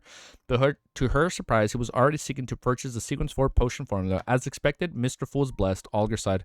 Likewise, Emlyn and Derek shook their heads, expressing that they had never heard of the name of the Pathway Sequence 4. Klein, who believed that he could obtain clues from the city of Silver or the Sanguine, could only helplessly retreat the world's gaze. After a few seconds, Katlia said, "I need to drop of blood from a mythical creature, regardless of the kind." In the palace held up by the stone columns, silence suddenly became the main sympathy. Even the world didn't know the exact concept of a mystical creature was. Klein didn't expose the point as he planned on inquiring about it to the people he could ask in the future. He controlled the world to remain silent for a few seconds before saying, "I'll keep an eye out." As this was a rare request of Ma'am Hermit, Justice and Company also gave similar responses. Alright, Katlia wasn't surprised by this outcome. The only reason why she made the request was to express her attitude of being integrated with the Terror Club. All of a sudden, her attitude of being integrated with the Terror Club to Mr. Fold. She believed that this was better than trembling and being apprehensive at eliminating the after effects of what had happened. Like, I should participate now. That's so funny. He's like, okay, maybe I shouldn't act like this. After a brief pause, Derek was about to say something when Emlyn spoke out ahead of... Fucking Emlyn, dude. Is no. I want to speak before Derek speaks. Fucking dude, no shot. He's still being mean to a kid. Well, Derek was about to say something when Emlyn spoke out like, I'll speak first, Mr. Derek. Out ahead of him, the Sanguine Baron chuckled. The request for our row is clear. He wants a Sun Sequence 6 Notary potion formula, and Mr. Hangman wishes to obtain the Ocean Songsters. Upon hearing this, Klein suddenly felt a little guilt-ridden. Why would he feel guilt? When he first obtained Creeping Hunger, he had wished to quickly release the Priest of Light in it and obtain the Sequence 6 and Sequence 5 potion formulas of the Sun Pathway, so as to sell it to Little Sun, yet he hadn't completed it all this while. I'll walk around the Toscardas Pier tonight. I'll find the pirate with Beyond Powers who deserves to die, or some gang leader to settle this emergency, regardless of which sequence they are. Or I can directly release the Priest of Light. Klein made the world deliberate before saying, I'll provide you with a Northerly potion formula in 3 days. Upon seeing this, he looked at Little Sun. You can consider what item you wish to exchange for it. All good, Mr. World, Derek replied in glee. As for the Ocean Songs or potion formula, which the Hanged Man needed, everyone didn't have any clues.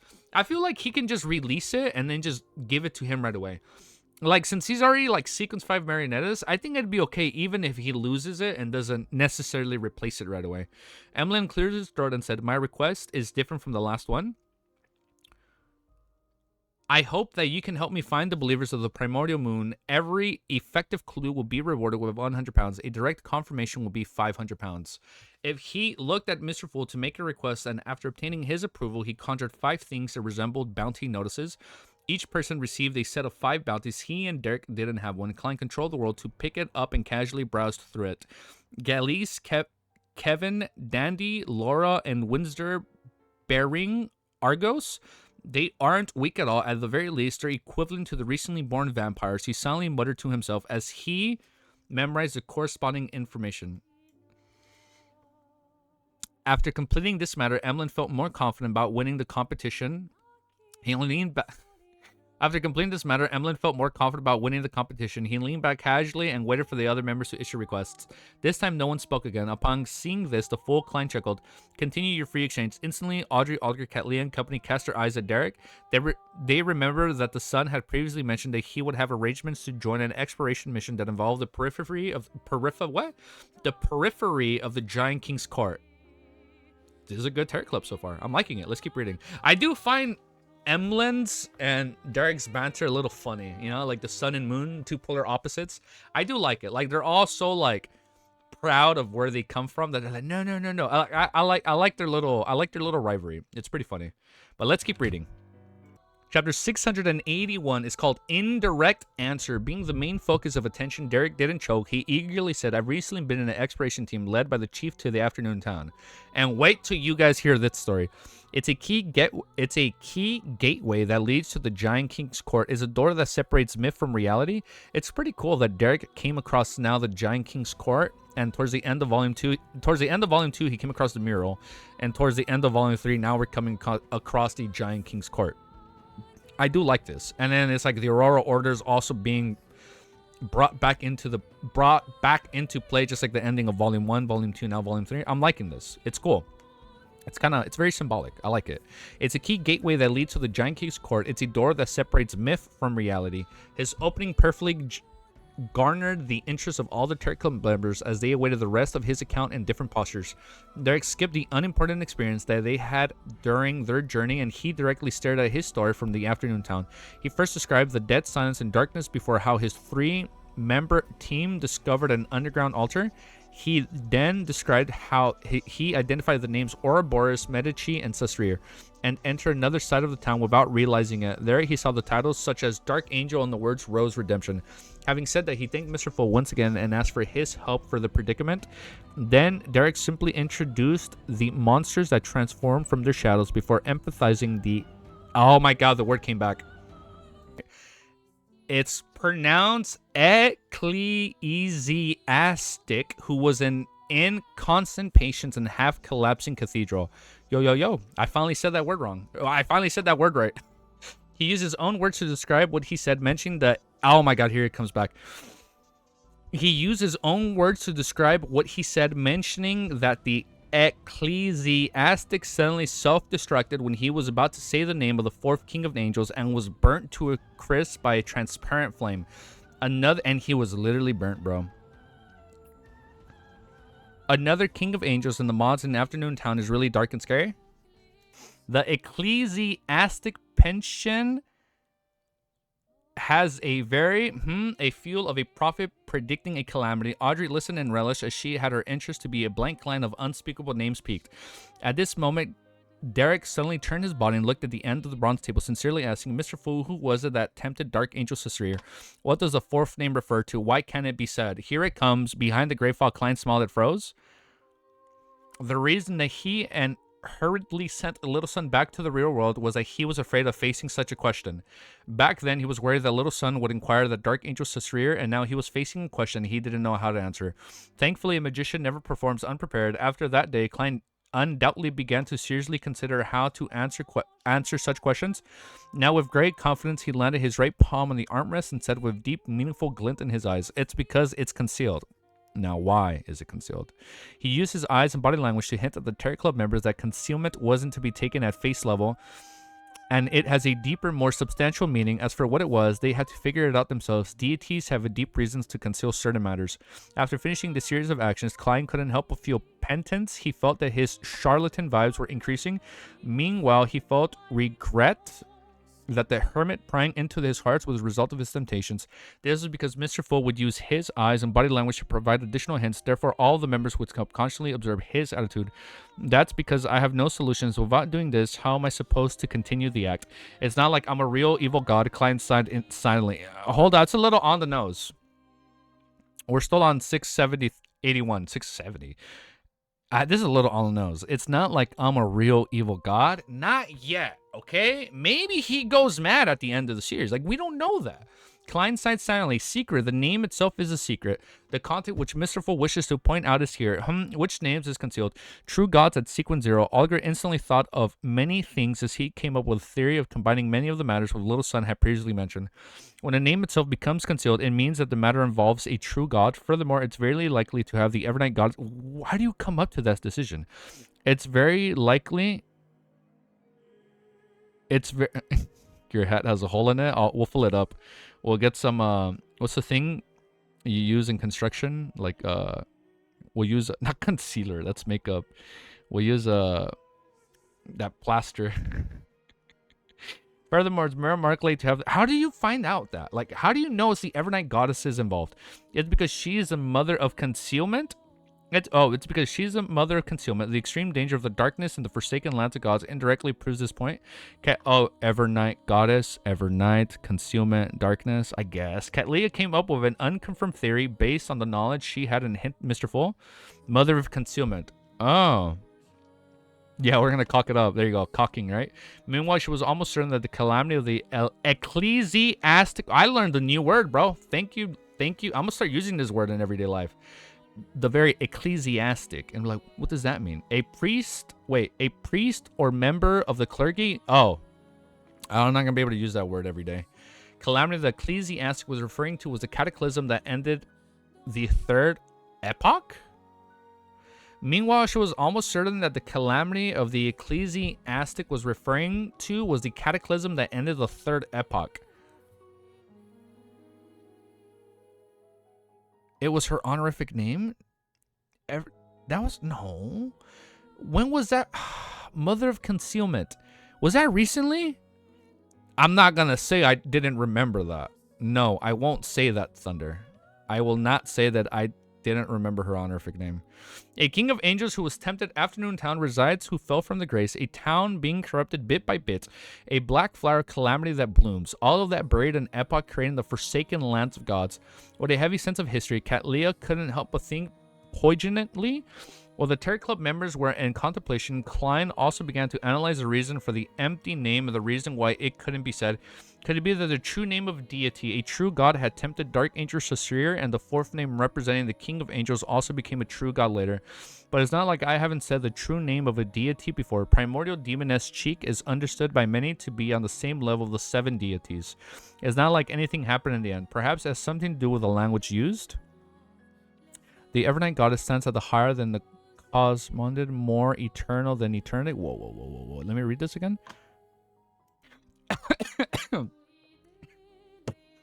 That made me laugh, dude. While the Terry Club members were in contemplation, Klein also began to analyze the reason for the empty name or the reason why it couldn't be said. Could it be the true name of deity, a true god that had tempted Dark Angel Caesarea, and the fourth name representing the King of Angels also became a true god later? But it's not like I haven't said the true name of deity before. Primordial demoness Cheek is understood by many to be the same level of the 7 deities. It's not like anything happened in the end. Perhaps it has something to do with the language used. The language of Lowen, Intis, and Phasic, and even more ancient Phasic, poses the ability to stir the powers of nature. On the other hand, the commonly used Jotun, the city of Silver Can, the ecclesiastic likely use a similar language. I should later try to pronounce Cheek using Jotun, then I'll die on the spot and succeed in courting death. Forget it. Besides, having a blank name and an unspeakable name means different things. I have no idea why. At this moment, seeing how Little Sun was still in a confused state without understanding Mr. Fool's meaningful hint, Alger vultured to give an explanation. The two names might separately represent two deities, so they cannot be said. Perhaps the true creator had tempted Dark Angel Sasir, leading them to fall from grace, and the few kings of angels. I'm sorry. If it's presumed that Dark Angels... Could it be inferred that Dark Angel Seer letting to fall... Wait, no. The fourth unnamed one is the one that had Evernight Goddess's title. Okay, never mind. I was thinking Sasir. Never mind. It's why he had a temple and statue in the Forsaken Lands of Gods. I don't know. Like, could it be inferred that Evernight Goddess was tempted by the true creator? And maybe that's why she's always represented in like a dark regal dress and not like a beautiful luscious white dress to represent like, I don't know, like corruption. The fourth name that corresponds to a king of angels might have benefited greatly from the calamity and succeeded in advancing to become a true god. Similar to my guess, but they can't be confirmed. Catleya didn't supplement as she didn't believe that your theories were facts. Audrey Force and Emlyn listened attentively as they couldn't help but feel poignant about the Terror Club often made things appear especially high and discussing such matters. My goat, the true creator, mentioned. Things like King of Angels, evil gods, and real gods or ancient secrets all depend on a single word. Is that so? I get it. Derek came to realization as he earnestly thanked Mr. Fool once again. Just like he was about to turn around, he suddenly recalled something and wordly asks, Mr. Fool, is the crux of leaving the Forsaken Lands of Gods really in the Giant King's court? After all this time, he had already accepted Mr. Hangman's take of the region where the City of Silver is located was known as the Forsaken Lands of Gods. That's what I believe, but the problem is that I'm unable to confirm it. To not search for the sea and switch to exploring the Giant King's court was likely Shepherd Lovio's suggestion. This can practically verify my theory, but it cannot eliminate the possibility that it's a conspiracy. The Fool client's smile nearly froze again. His thoughts raced as quickly as thought of a solution that didn't need to give him a direct answer without tarnishing Mr. Fool's reputation. He immediately gave a relaxed chuckle, turned his head at the hermit Catleya. Speaking of this matter, Bernadette also knows that the methods for entering the Forsaken Lands of Gods. Catleya immediately recalled her vague memories of the dream and subconsciously looked at the ends of the bronze table. Is that projection? Before she finished speaking, she suddenly realized that she was sizing up Mr. Fool again. She hurriedly closed her eyes and said, My eyes of mystery prying is instinctive. It can only be enhanced and not be deactivated. I need to rely on mystical items to seal it, but it doesn't exist here. Is that so? Klein nodded gently. You can conjure a pair of glasses. Yes, Mr. Fool. Catleya followed the instructions and conjured a pair of glasses. During this process, Klein stirred a minute amount of powers above the gray fog and infused them into the pair of glasses. Into the glasses? By this time, Catleya wore them. She discovered that her eye of mystery prying had been sealed, and as she had expected. It was only at this point that Forrest and company realized that Mam Hermit's eyes were extremely special. It has something to do with the prying of mysteries. He talked about that before, right? And it didn't need to be activated to use it. It just does it on its own. Use it. It's no wonder we didn't notice it. Mam Hermit was severely injured because of her attempt to pry into the mysteries of Mr. Fool. Audrey moved her lips in enlightenment, having one of these questions answered. As for Alger, who recalled how the Hermit had previously sized him up and how he had wearing the clergy clothes of the Church of Storms, his face nearly drank. I fell for that, Unhinged. I actually believed you. Klein didn't wait for the members to calm down. He chuckled and replied to Catleya's previous questions. It's that projection, the projection of the Giant King's court. So it's the projection of the Giant King's court, Catleya muttered in pleasant surprise. Then her mind went adrift, as though she likely also knows this answer. Derek spent a few seconds to digest the conversation between Mam Hermit and Mr. Fool, and he vaguely came to realization the key to entering the Forsaken Lands of Gods has to do with the projection of the Giant King's court. Therefore, the crux of leaving the Forsaken Lands of Gods is really in the Giant King's court. Derek's heart palpitated as he bowed his head in excitement. Thank you for your answer, Mr. Fool. Few clients silently heaved a sigh of relief. He felt that such a situation was extremely draining on the brain. Oliver kept his emotions in check as he looked around before looking at the hermit. Where is the projection of the giant king's court? He didn't dare ask Mr. Fool, as his question about the forsaken lands of gods has previously been rejected. Cat Leah answered frankly, in the waters of the easternmost front of the Sonia Sea, in the dream of the nighttime there, I happen to wish to share with all of you what I encountered this time. Audrey and Forrest simultaneously slowed their breathing as they... Why did I say slowed? Slow their breathing as they waited excitedly for Ma'am Hermit to recount her encounters, which were bound to be fantastic. She probably has amazing stories, right? You guys haven't seen Ellie in the wall, huh? Fine. I'm gonna keep reading. We're gonna read chapter 682. Seeking what? Seeking food? Ah, you're hungry. Yeah, you want food, huh? We've been giving her watermelon more frequently now on the sides because it's been getting kind of hot. She loves it. She fucking loves watermelon. All right, seeking food. New chapter 682. Katlia controlled herself without looking at the world German. She said in a deep and slow voice, northeast from the Gargulous Archipelago. Sorry if you guys can hear licking. There's a safe sea route that allows one to enter those dangerous waters. She began... Needs to be British. She began her description with a deep abyss which separated the seas, the sun chariot, which couldn't be viewed directly that night, which required sleeping the terrifying ravings that filled the entire sea, and the shadow of the giant king's court, which stood on the opposite mountain peak in the dream. During this process, she didn't mention Gerben Sparrow at all, deliberately avoiding any mention of him. As for the abnormalities that happened en route, she described them simply, such as the remnant aura of the Earth Mother, which caused hair to grow rapidly. Towards the end, she placed her focus on the ruin with a sleeping corpse and the adventure sailboat which had the world written in blood, Fountain of Unaging. This might mean that the Fountain of Aging and that ruin and the corpse that produced such loud breathing as the keeper. Katlia mentioned the common theories of the future, but it didn't mean that it was hers. Hi, Ellie. You resting a little bit? Fountain of Aging, one of the 6 major treasures at sea. Oh, it was one of the 6 major treasures. Yeah, that was mentioned in the beginning of Volume 3. One of the 6 major treasures at sea. Olger was tempted, and then one of the other ones is like the One Piece, right? Olger was tempted by which he heard as he considered the possibilities of exploring those ruins after reaching Sequence 5. Audrey finished listening attentively as she shook her head slightly. I don't believe that she decided that the decisive meaning behind those words in blood that means the Fountain of Aging is in those ruins. After second pause, she attempted to analyze the deceased state of mind. A person who's about... Ellie, you're blocking the text. You're blocking my monitor. I can't read. A person who's about to die after being attacked by monsters wouldn't point out matters regarding the treasure. If he wishes to warn companions or relatives who come looking for him, then he should have written in its dangers here. Or, ooh, Ellie's angry. She wants to be put down. I have to let her down. Uh-oh. We're going to continue reading from right here. The Fountain of Unaging is a scam. Katlia looked at the world before retracting her gaze and thought. It seems to corroborate with certain theories and guesses. Olger found, and he didn't look at the world's judgment and believe that Miss Justice and Mr. Moon's explanations were devoid of reason. Instead, he realized that he had completely failed to consider the possibility. To him, this was a mistake he shouldn't have committed. After all these years, I've still been temporarily blinded by immense profit. He fell silent for a few seconds inside. After exchanging what everyone had seen and had heard recently, everyone began to teach little son ancient Hermes, and they learned some mysticism from each other. Time quickly passed as the full clan surveyed the area after everyone came to a stop. Let's end it here for today. By your will, Audrey stood up immediately and courteous with her illusionary dress. The rest of the members said the same almost at the same time. That's cool. Now they're all in sync. She got more than slapped, Cammy.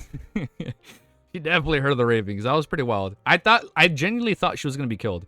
As he watched the blurry figures vanish before his eyes, Klein wasn't in a rush to leave. He conjured a goat skin and fountain pen and wrote down the divination statement.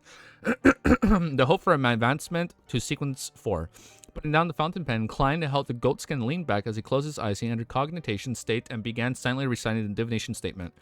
After chanting it 7 times, he quickly fell asleep, entered the dream world. The gray, blurry sky cracked open and saw a towering mountain tear through the clouds. At the mountaintop, there was a collapsed palace whose walls were covered with weeds, moss, and they showed obvious wolves. I'm sorry, is this... We haven't seen this since Volume 1. Is this the one covered in maggots? Inside the palace hall was a huge throne carved out of stone. It was adorned with dull gemstones and gold.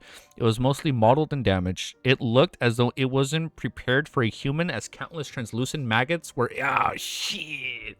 We haven't seen this since Volume 1, dude.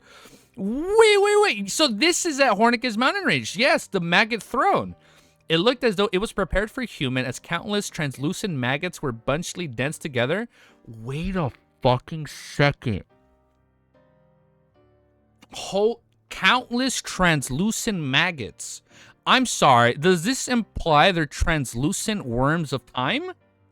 Is that what this is? Yes, we're on 682. Wait a second. I'm sorry. Do all these represent maggots? Like worms of time? Because they're translucent? What the fuck? Wait a minute. So maybe this has something to do with Amon. Or something with worms of time. Because now it's saying maybe... Oh, man, we got gummy worms in chat. Keep reading, bro. Okay, let's keep reading. Hold up. Translucent maggots were bunched densely together. They squirmed slowly as they kept... they're fucking growing. Around the throne was a raving that seemed to penetrate the long rivers of time and history. Time, okay. It was illusioning, ethereal, and constantly echoing. Hornicus flagera, Hornicus flagera, Hornicus flagera. The moment the ravings entered his ears, Klein jolted awake before frowning. It really is the main peak of Hornicus Mountain Range. That said Malcolm. It really is the main peak of Hornicus Mountain Range. Furthermore, I can see and hear it more clearly than before. Oh, it's getting better. This made him recall Queen Mystic Bernadette's prophetic words. Your fate lies on the main peak of the Hornicus Mountain Range. Is that my fate? It really makes me want to be rebellious and not go. He's in his rebellious stage. Like, I can't go.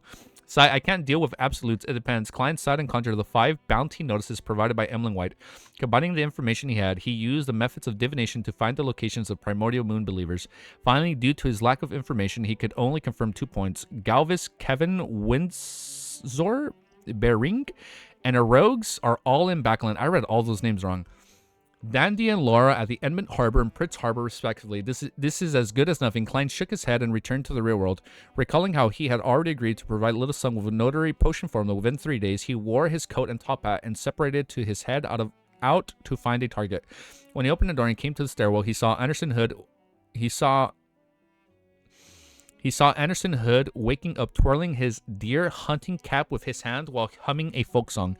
This fellow is really good at recovering from setbacks. He was just taught a lesson by a demigod in the morning and was forced to apologize and agree to a request, but I don't see any signs of trauma from him anymore. It's no wonder he became a Sequence 5 powerhouse.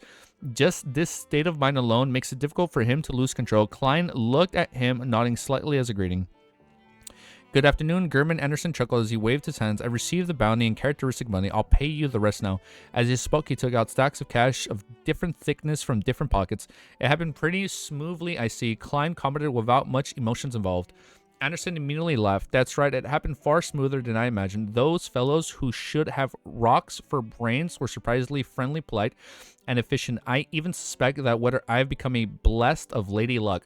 There's no such deity. Klein ruthlessly shattered his fantasies. Why so serious? I understood that Joker reference.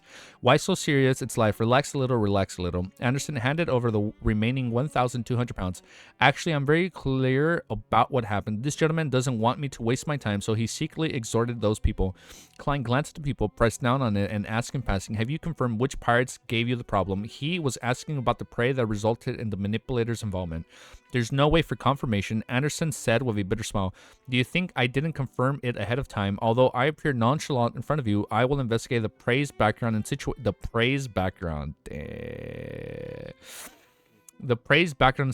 ahead of time. Avoid provoking someone I can't afford to. Who knows, Sai? I can only blame it on my bad luck. This fellow is more careful than I thought. That's right, his previous sequence was called Conspirer. Klein thought in enlightenment before asking indifferently, who deserves death the most in this area? Anderson was taken aback before he chuckled. Does our crazy inventor plan on beginning his hunting activities? However, you have to consider it well. I do not wish for you to be my partner when completing with the demigod's missions. Don't worry, we're different. I'm a seer. I have all kinds of means to hide my tracks. I will not allow someone to come knocking at my door. Besides, that's a demigod of the spectator pathway. He's not good at divination or prophecies. Klein maintained his cold attitude that was unique to Gurman and said, you don't have to bother. Anderson immediately gave a thumbs up. Your craziness is worthy of praise. He thought for a moment and added, the person who deserves death the most is Molsona from the Lowen's new party. He's one of the pirate's best friends. He has in his control some kind of planter. He has in his control some kind of plant that's similar to cannabis, which is highly addictive. This helps him control many people in the Tuscarter government and in the police department. He's one of the most powerful mob bosses over there. Oh, we're having another gang fight? Oh, it's going to be sick. He has committed many crimes, killing plenty of people, and basically did it all with the help of pirates. On surface, there's no apparent problem. He isn't a beyonder, but the difficulty in killing him is how troublesome it is. Yes, troublesome. He has 3 to 5... there you go. We're going to get 3 to 5... Okay, he has 3 to 5 beyonders from different pirate crews, providing him with protection on the rooftops outside of the building, beneath the windows. Everyone there belongs to him. To finish him off, the only way is to forcefully storm in and kill a large number of people. That is the best way. Just storm in. I have the means to do it, but it's too troublesome. There's also a certain level of danger. You'll become a wanted criminal after that. So I didn't deal with him and only dealt with his safe at home.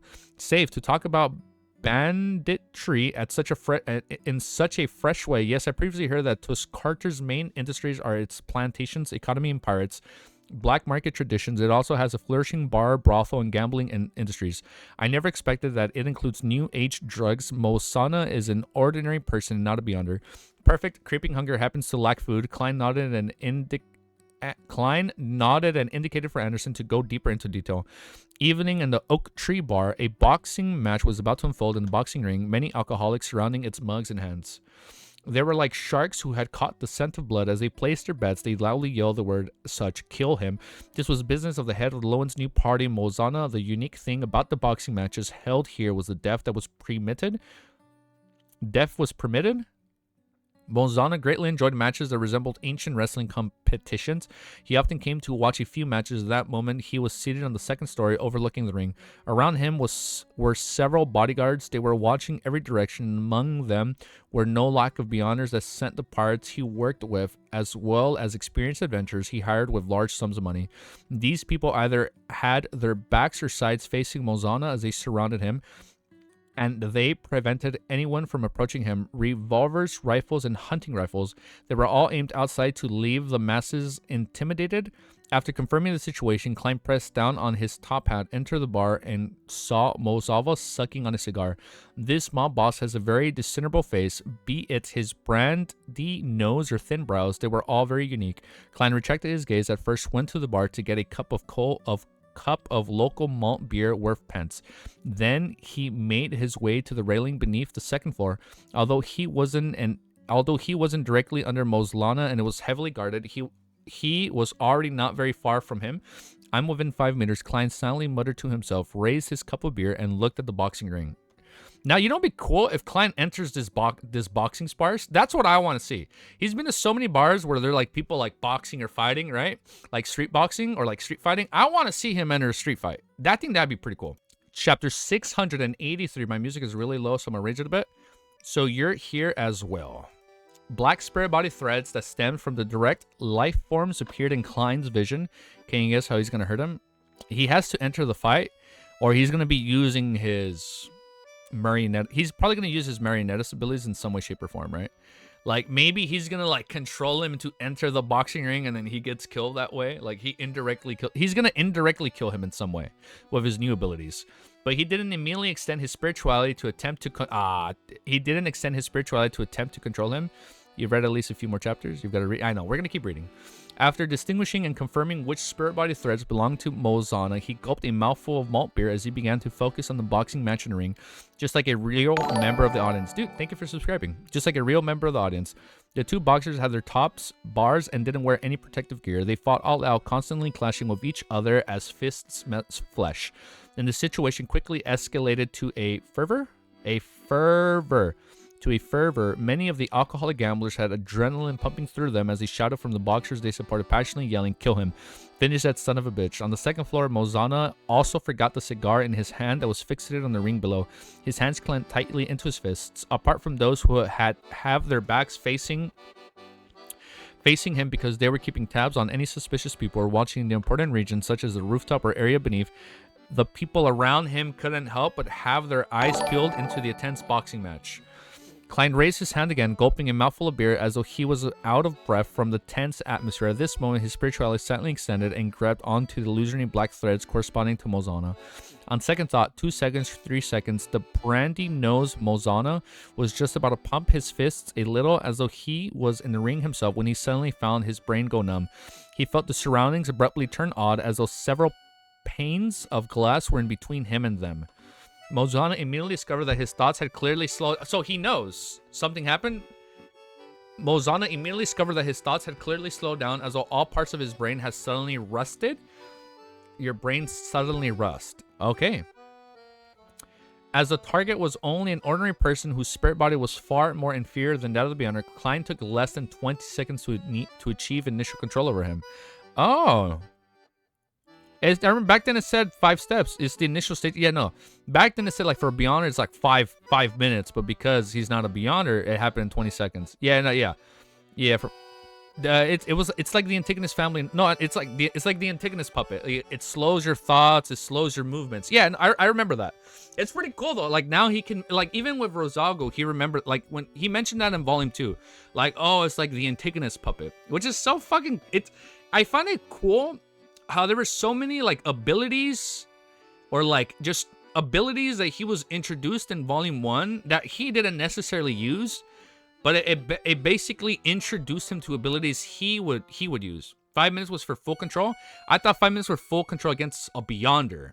That's what I thought, like against a Beyonder, but since he's not a Beyonder, it happened in 20 seconds. That's pretty cool though. 20 seconds to achieve initial control over him. 7 seconds. All it took was 7 seconds. Oh no, something wrong is happening. It's likely Beyonder with relatively special powers. Mozana, who often... He's like, ah, shit. Mozana, who often interacted with pirates, was... Oh, now the music is way too loud. Mozana... I lost my place! No, I'm sorry. Mozana, who... Oh, something wrong. It's like a Beyonder with relatively special powers. Mozana, who often interacted with pirates, was no stranger to the mysterious world. It was why he spent large sums of money to hire Beyonders to protect himself. If he hadn't long destroyed his body with sacks and alcohol, making his psyche relatively weak and his condition terrible, giving him a high chance of losing control, if he were to consume a potion, he would have also wished to obtain supernatural powers himself. At that moment, as his thoughts were slowing down and due to his lack of experience, look at that. That's pretty cool. He only lasted 20. Mozana spent more than 10 seconds to figure out that he was unresolved. He immediately reached out of his arm, opened his mouth in an attempt to shout for help. However, his actions were extremely slow and his voice was weak. With a number of his bodyguards around him, engrossed in exciting and nerve-wracking boxing match, they didn't notice.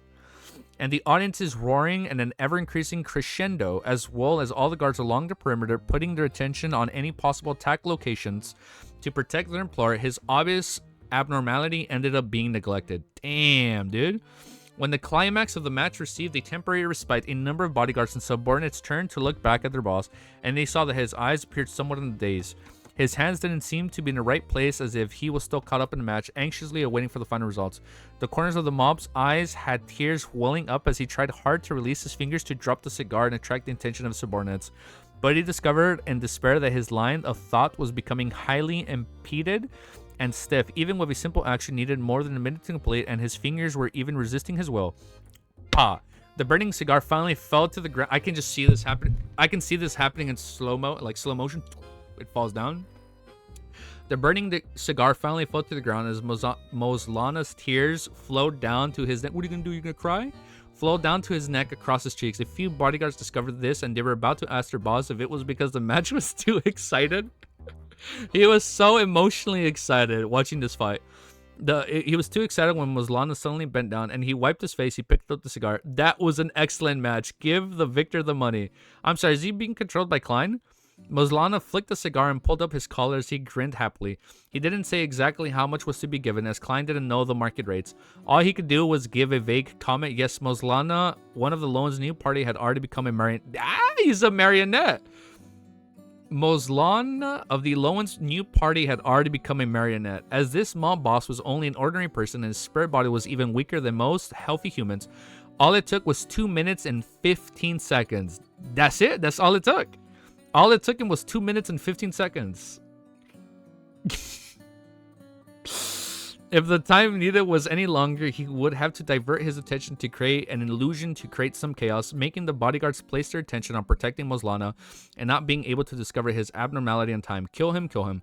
The shouts of the audience suddenly turned uniform as the match in the ring came to an end. Moslana also allowed his bodyguards to continue watching the match.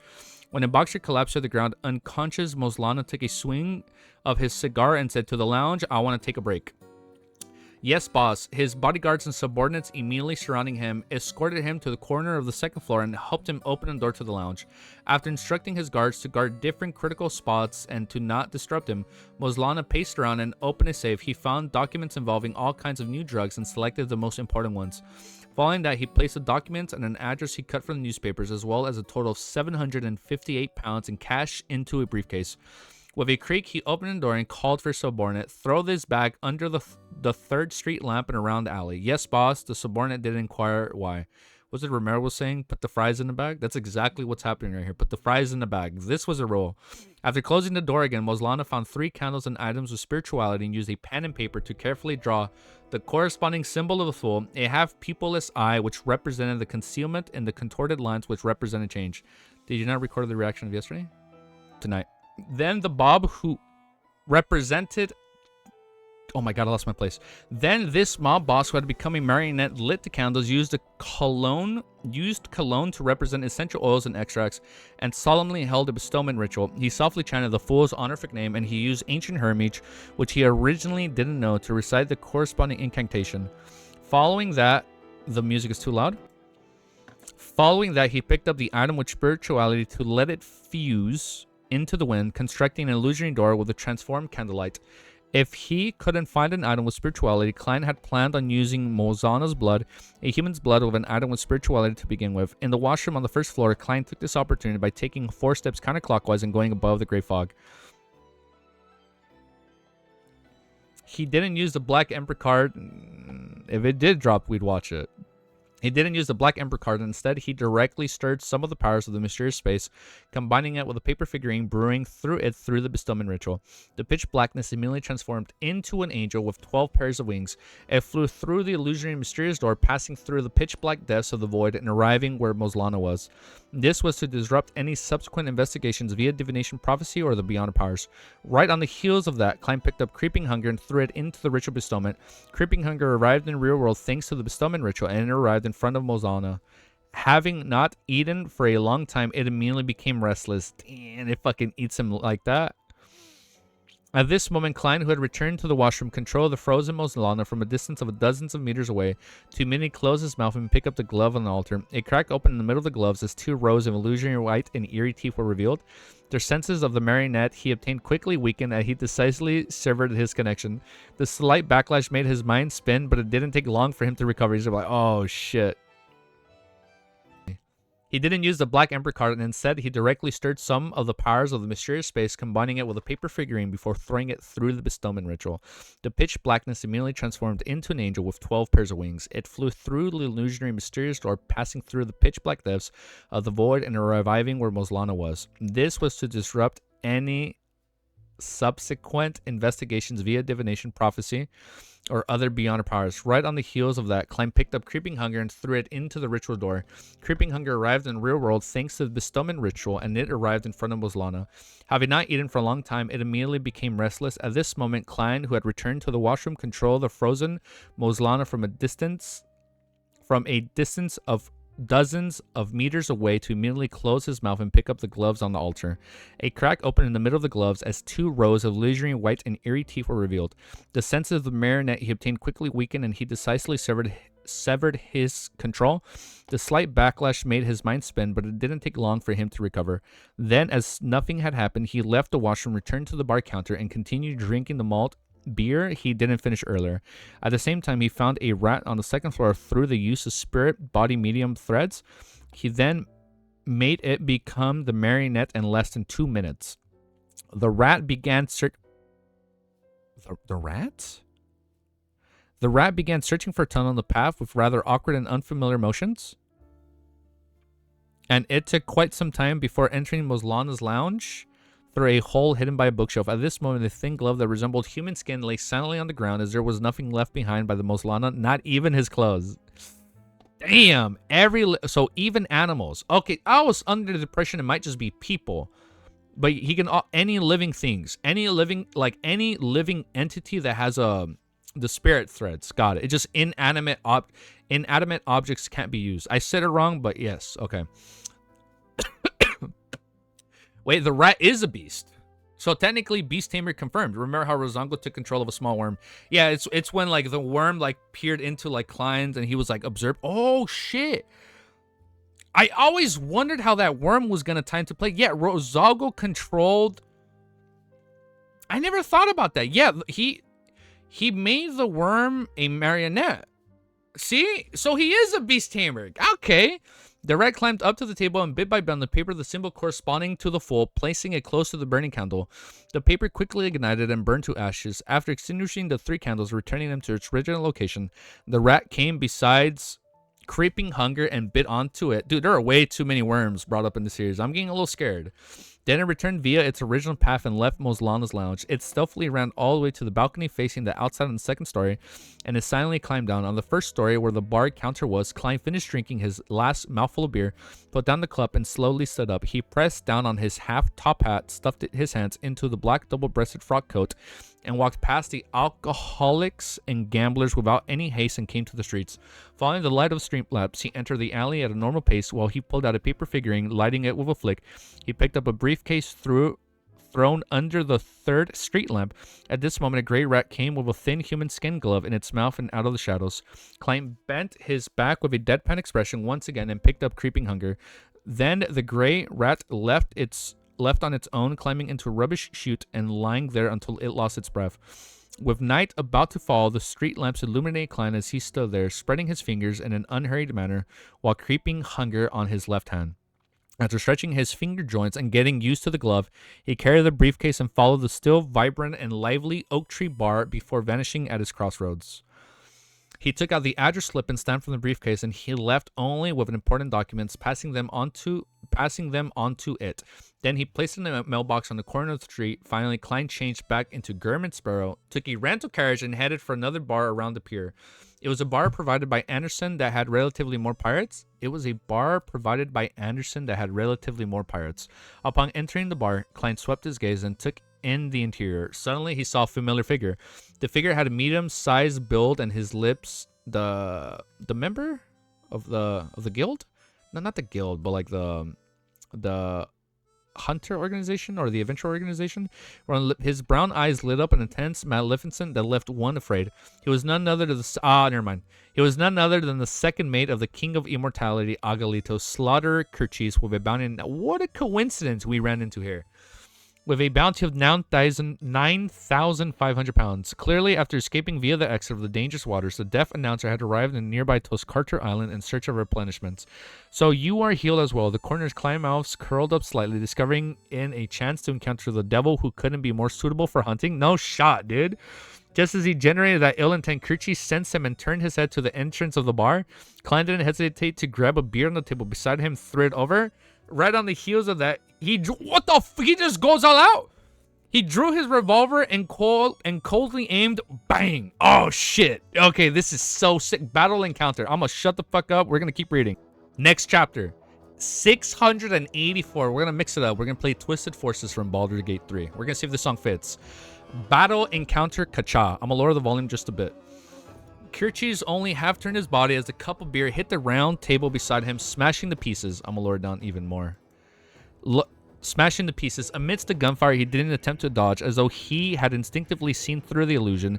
It was as though he had a spring installed into him as he bounced to the forefront among the gamblers and the alcoholics who were crouched down. I'm sorry, I'm like trying to control this while I'm reading. Who were crouched down or scattered. His gaze was locked onto the cold adventurer wearing a suit. Oh my, I can't do this. Hold, let me fix the audio. Who were suit by the door. Germansboro, Kerchis' pupils constricted as he opened his mouth and chanted the language of foulness that stemmed from the abyss. At this moment, Klein truly pulled the trigger as a pale golden bullet that appeared to the scooped out of the boiling hot water shout out, going straight for the slaughterer, who had a bounty of 9,500 pounds. So the reason he couldn't detect him, because he just shot right away, and there was no killing intent. Like, it just happened right away, so that's why he wasn't able to detect him, right? The bullet entered the cage as the light of blue flame solidified. Following that, the bullet emitted sunlight just enough to neutralize everything. Two figures stood up beside Kirchie's. One of them was a short-haired woman wielding dual pistols, and the other was a boorish man in boxing gloves. No? Clearly, Kirchie's didn't come to the Toscard Pier and search for supplies alone, or it should be said because it was because it was randomized. Like, since there was no killing intent, or like there wasn't any like build up to the fight, Klein had no bloodlust towards him. So that's why he wasn't he wasn't able to detect him. He wasn't able to detect him because there was bloodlust, and it just happened like right on the spot. No wonder that's why he acted so fast, because he knew if he was like planning it right there, he would have had enough time to leave. Okay, that is smart. Clearly, Kirchie's didn't come to Discardus Pier and search for supplies alone, or it should be said that he definitely had partners he knew here.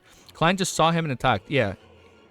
But he detected him like that moment, but it was already too late. Yeah, he detected him at that moment, but because it happened like right away, that's okay. I get it. No, the moment when Klein recognized him, he already but because he attacked the second he detected him, he didn't have enough time to like prepare. Got it. 3 Beyonders Kirchie's might even be a sequence 5. At that moment, Klein nearly blurted out something along the lines of, "Sorry, my bad." He's like, "Wait, there's too many people here. My bad." One couldn't make any preparations when attacking the devil, relying on complete chance. There you go. Relying on complete chance. A very coincidental chance encounter.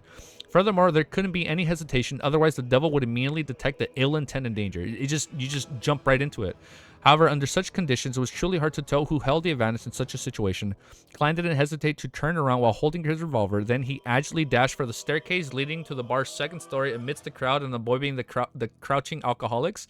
Just as he dashed in, a light blue fireball smashed into the side of the staircase before instantly exploding. Boom. It's such a cool fucking fight, dude.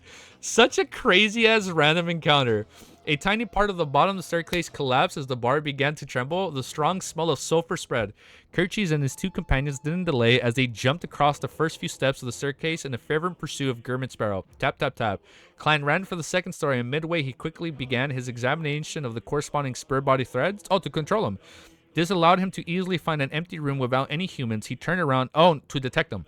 He turned around, took a step, and was about to enter the door before jumping out of the window to escape the bar. At that moment, Kirchie's and his two companions chased up to the second story, and upon seeing the scene, they tactically split up. The former continued the pursuit, while the latter entered the rooms of the same side in a bid to head down to intercept German. So they're trying to flank him. And Klein was waiting precisely for the opportunity. He suddenly half-turned his body, and he left black-gloved hanged... Wait, he suddenly turned his body, and his left black glove had turned... hand grabbed at the air. The woman with the dual pistols and the man in the boxing. This is cool. So he's gonna spar someone with boxing gloves. And man in boxing gloves continued their actions without any detecting and abnormalities. They rushed into the other rooms and jumped out of the window and went far away without returning. Their goal and actions of separate and intercept had allowed Klein to use the Baron of Corruption's distortion to change it to separate and take action alone. This wouldn't last very long, but it was enough time for Klein to fight Kirchie's one-on-one for a brief moment. Boom. Having completed distortion, he felt the ground rolling inside the building and avoided the light blue fireballs where Kirchie's kept shooting out. Amidst the incessant bonding, the buildings where the bar originally was wavered as though it had experienced an earthquake. Right on the heels of that, Kirchie's rapidly lunged forward, entering the rather vast room. Seeing German Sparrow adequately somersaulting and jumping without fighting him head-on, while also controlling his emotions very well, Slaughter immediately opened his mouth and used a unique language of foulness to say the word slow. The entire room and all the objects inside seemed to calm down. Klein's somersaulted actions slowed down significantly and weren't as smooth as before. Kirchie's didn't hesitate to lock onto the target as he followed with another word of the devil language, die. This is so sick. What the fuck? Klein's figure instantly froze as he stood rooted on the spot and gradually turned faint and thin, becoming it's a paper figurine. Becoming a paper figurine filled with spotted red dust. At the same time, oh, he would have used a paper figurine when he broke eyesight with them when he ran up to the second floor. At the same time, he surfaced by the side of the door wearing a half-top hat and black double-breasted frock coat. He reached out of his black it's his left hand. Out of his black gloved hand, grabbed the handle and shut the door to the collapsing room with a pull. Creak. The din outside vanished as the room seemed to stand out alone, becoming a firm cage. Upon seeing this, Kirchie's body swelled up as his clothes tore. He instantly how is he transforming?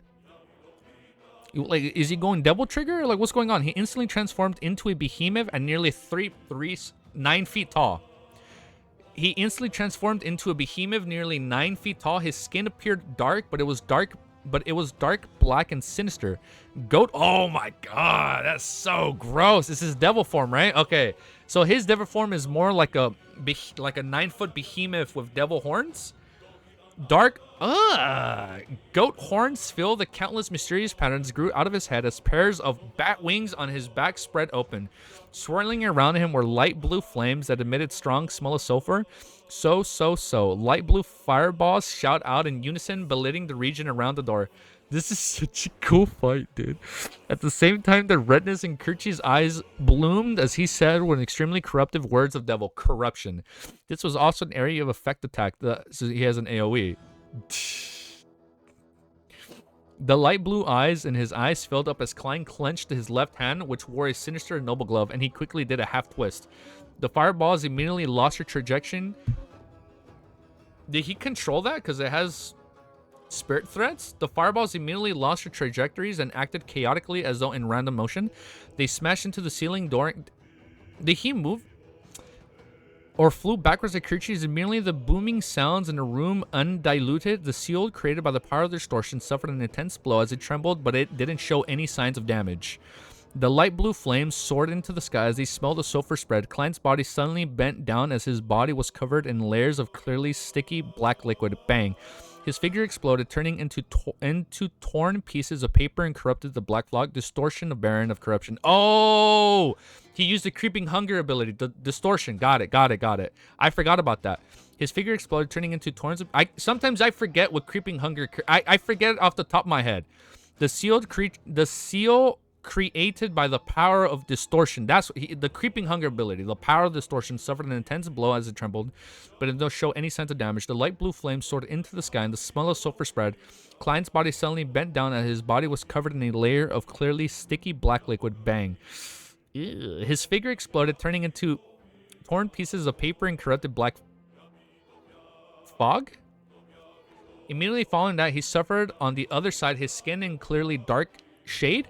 His clothes were torn from the explosive force when the flames from the abyss. Corruption, which had splash damage, was useful against his paper figurines. Substitutes to a certain extent inflicted the damage to a certain degree with an unavoidable influence. In the aftermath of the explosion wasn't within Klein's control. Similarly, it dealt damage to him. However, upon their first encounter, Klein had given Kirchis a cup of beer, completely the bribe. Therefore, the attacks and controlled effects directed at him were greatly negotiated. Kirchis clearly didn't expect the minor influence of the corruption had dealt to German Sparrow. Just as he pulled out a long blade and formally entered of flames and began, he controlled to unleash his speed and strength in a fervent attack. He saw his opponent's left hand and glove transform as though it was made of glove. The two blinding streaks of lightning tore out of Klein's eyes, psyche piercing. Kirchis instantly let out a tragic cry, and he felt as though 100 bottles of holy water had been infused into his hand. He was rich in actual combat experience, and knowing that having been struck by a psyche attack, knew that he would subsequently suffer a series of relentless attacks. Hence, he instinctively transformed into a pitch black liquid. Oh, like the Demon Apostle in Volume 2, when he would transform into a pitch black liquid and began spreading across the floor. That's such a sinister ability, dude. The liquid appeared to be the coalescence of the darkest and evilest desires of a person's heart. As the liquid spread across the room towards German Sparrow as though it would corrupt everything. This state is truly perfect. In the battle encounter, either party would suffer the problems of not being sufficiently prepared. Thankfully, I've always remembered the suspected desire apostle I encountered, and I've completely held back all the desires and emotions. Klein didn't dodge as the glove on his left hand rapidly bloomed with pure and clear sunlight. He spread out his arms, allowing a pile of holy light that had golden flames swirling around its descent from the sky. It illuminated every corner of every shadow of the room. The column of light struck the richest part of the pitch black liquid as it radiated outwards in a ripping manner. Amidst the bright and holy light, the pitch black liquid quickly evaporated and mostly vanished. So, okay, so he almost got him. Kirchis hurriedly materialized his body and reformed near the window. He still maintained his state as a 3-meter tall devil. He was as calm as always, but he could hardly hold back his intense bloodlust and desire to kill. This is so sick, dude. This is so it's a little too convenient. It's a little too coincidental, right? The present in him was already rather weak. He didn't dare to circle around German Sparrow as he waited for him to show any emotion so as to conceal his desires. He ignited the... This is such a cool fight. Like, he has to be, like, cool and, like, in control. Otherwise, he would have the upper hand. He ignited the two mysterious goat horn... The present him was already rather weak. He didn't dare to circle around German Sparrow as he waited for him to show any emotion so as to control his desires. He ignited the two mysterious goat horns on his head in an attempt to forcefully attack his enemy psyche, inducing emotions to a certain degree in an unavoidable manner. Once he had any desires or emotions, the situation would be in this. This is like the desire apostle. Like the fact that you can control one's emotions is kind of crazy.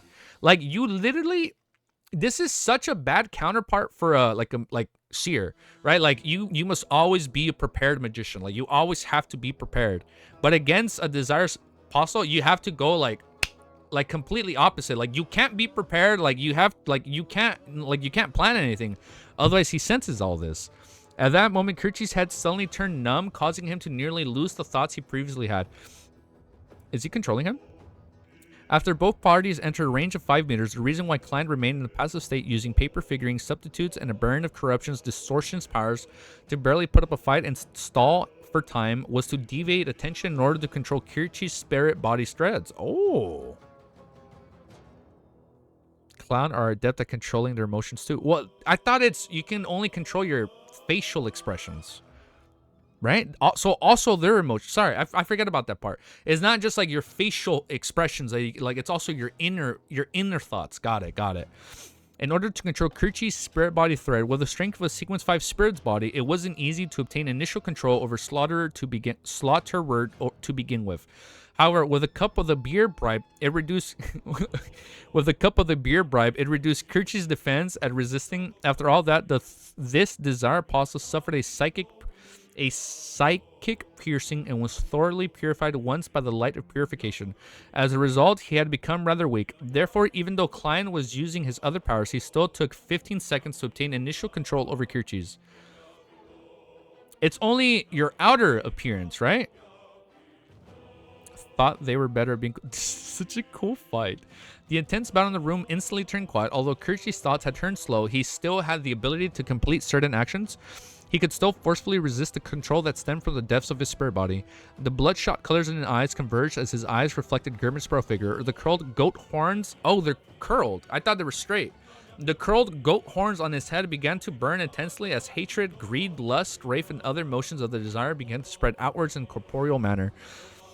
Klein entered a half-cognition state as he calmly focused on deepening his soul, hoping to quickly make Kirchi's lose all means of resistance. Shit, dude.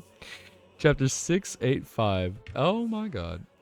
Next chapter, chapter 685, called From a Delay to Disconnection. In the room that had been reduced to shambles, Klein, whose top hat had fallen to the side and clothes had become tattered, was about 4 meters away from Kirchi's, who was a behemoth with bat wings. The situation was so quiet and thought that a puppet show was being delayed. In fact, Klein still had the means to do something else. Back when Marionette's Rozango forcibly controlled both him and Sharon, he could resist the wraiths who... I realize my thing is kind of crooked. He could resist the wraith and possess the flames using flame controlling to summon a flame to destroy the shadow pulled in by Sharon. If he hadn't made a series of mistakes by targeting the Sequence 5 wraith, Rozago could have... Wait, let me read this. In fact, Klein still had the means to do something else. Back when Marionettis forcibly controlled both him and Sharon, he could resist the wraith's possession and use flame controlling to summon a flame to destroy the shadow pulled in by Sharon. If he hadn't... Oh, he's calling Rozago dumb. If he hadn't made a serious mistake by targeting the Sequence 5 wraith, Rozago could have diverted his attention to killing Klein, snuffed out any chance of him using the language of Fountain's Charm. Now, although Klein was definitely inferior to him, there was also only one enemy. Of course, there wasn't really much he could do under the premise of not losing control over Kirchi's. He could move, but he couldn't do it too hastily or quickly. He could use the Beyonder powers, which didn't expend too much of his spirituality, but he could have diverted his attention to power the mystical items he carried, or to use the actions that required too much movement, like drawing a gun. And when a target was controlled to a certain extent, several attacks could nudge or stimulate the target, allow Fraud Zago. Instead of Zago, he was a fraud for Zago. Stimulate the target, allowing them to resist the control of their spirit body threads to a greater extent and even show signs of escaping from his control. Therefore, Klein had to wait. At that moment, his heart rate suddenly sped up and an uncontrollable sense of horror and anxiety surfaced in his mind. He couldn't help but suspect that Kirchi's companies who had the intentions affected by distortion were about to return. No good, my emotions have been stirred. Klein was taken aback as he tried to use cognition to forcefully calm his agated heart. He has emotional steerings, a chance. Kirchis was delighted as a slow thought flashed through his mind. Then he uses beyond his powers. He attempted to magnify Germansparrow's horror and anxiety, planting an emotional seed in him. So he's... Oh. Top 3 frauds in all of LOTM. Who are the other 2? Actually, no, wait. I lied. Don't tell me the other 2. As long as he succeeded, all he needed was to completely trigger it, maiming his opponent, making him unable to influence him further. No, how can it be ineffective? His emotional steerings have disappeared. Kirchi's bloodshot eyes damn, he's fucking pissed. Kirchi's bloodshot eyes constricted slowly as it gradually filled with shock and alarm and anger. Klein, who imagined that he had given the desired pulse a chance to counteract, discovered that nothing had happened after completely calming himself down. The curled goat horns on Kirchi's head were ignited, but he didn't attempt to use his emotional steerings. Moments after having his thoughts, Klein roughly understood the situation. It wasn't that Kirchis didn't wish to control his horror and anxiety, but it was that he had failed. Damn, that's good. From the moment he sensed the emotional steerings, he had taken a few seconds to digest the situation before using the 2 to 3 seconds to make the decision. Finally, he spent even more time to organize his thoughts before channeling the corresponding beyond powers. All that took him at least 10 seconds to complete. Klein only took a total of 3 to 4 seconds to calm his mind after detaching the problems. Therefore, Kirchi's beyond powers naturally failed to be effective against an enemy who is in a normal condition. To put it simply, the delay was too long. Under such situations, don't try to fiddle around with highly intricate matters. Klein lampooned before suppressing his sense of Schadenfreude. I still can't pronounce his word. Schadenfreude. Such a hard word. Oh my god. After another 10 seconds, Kirchis finally understood the source of the problem. He no longer considered targeting desires and emotions, and instead, while flapping the bat wings on his back with great difficulty, he relied on the devil. Schadenfreude. Powerful body and spirit body to resist the control stemming from his spirit body threads. He tried to make the swirling light blue flame slowly coagulate into a fireball. Klein could almost foresee the fireballs bombarding him, hence he didn't hesitate to split off some of his spirituality, snapping his fingers using his right thumbs and middle finger. His right thumb and middle finger? The light blue flame suddenly soared before the truly took form and collapsed completely. They were like fireworks blooming behind Kirchis, magician flaming controlling. Kirchis continued struggling, but his actions became even slower as he resembled a rusting puppet. Oh, he's almost has controls over him, dude. As for Klein, he casually moved his feet to dodge the devil line which Kirchis had launched with all his strength. 3 seconds later, 2 seconds later, 1 second later, Klein suddenly stopped as his eyes locked onto Kirchis' head, which has lost its curved... Oh, it lost it. Which had lost its curved goat horns. At that moment, he still needed 2.5 minutes from controlling the desired pulse to turn him into a marionette. It's gonna be a sick-ass marionette. But Klein didn't have such plans. What? He's not gonna make him? There's no K in that? Oh, okay. Let me try pronouncing it one more time. At that moment, he still needed 2.5 minutes from controlling the desired pulse to turn him into a marionette, but Klein didn't have such plans. He never had such plans in the first place. It took too much time, allowing Kirchi's companions to... Oh, okay. So he's doing all this before they even catch up, dude. And I got the art channel open, so we'll look at him right now. Allowing Kirchi's companions to rush back in him, Klein only had one ultimate goal. It was to control Kirchis to a certain extent so as the attacks within a certain limit wouldn't help him escape his predicament. The bloodshot eyes... grimacing expression and sharp teeth with drooling saliva reflected in Klein's eyes. He opened his mouth and said the word bang. Air bullet of a sequence 5. He has air cannons now, bro. He has an air... This was an air bullet. This was already comparable to a bullet shot from a steam rifle. Bang! The air bullet actually hit Kirchi's forehead, causing him to throw up his head, yanking the spirit body threads in between his body. A bloody hole that wasn't too deep had appeared. It wasn't a mortal blow to a devil. It desired possible. Their bodies seemed to be cloaked with thick and hard armor. Their blood and flesh had extreme elastic and defensive strengths. Bam, bam, bam. Klein kept creating air bullets while making gunshot sounds, striking Kirchi's forehead again and again, slowly leaving its contiguous mess.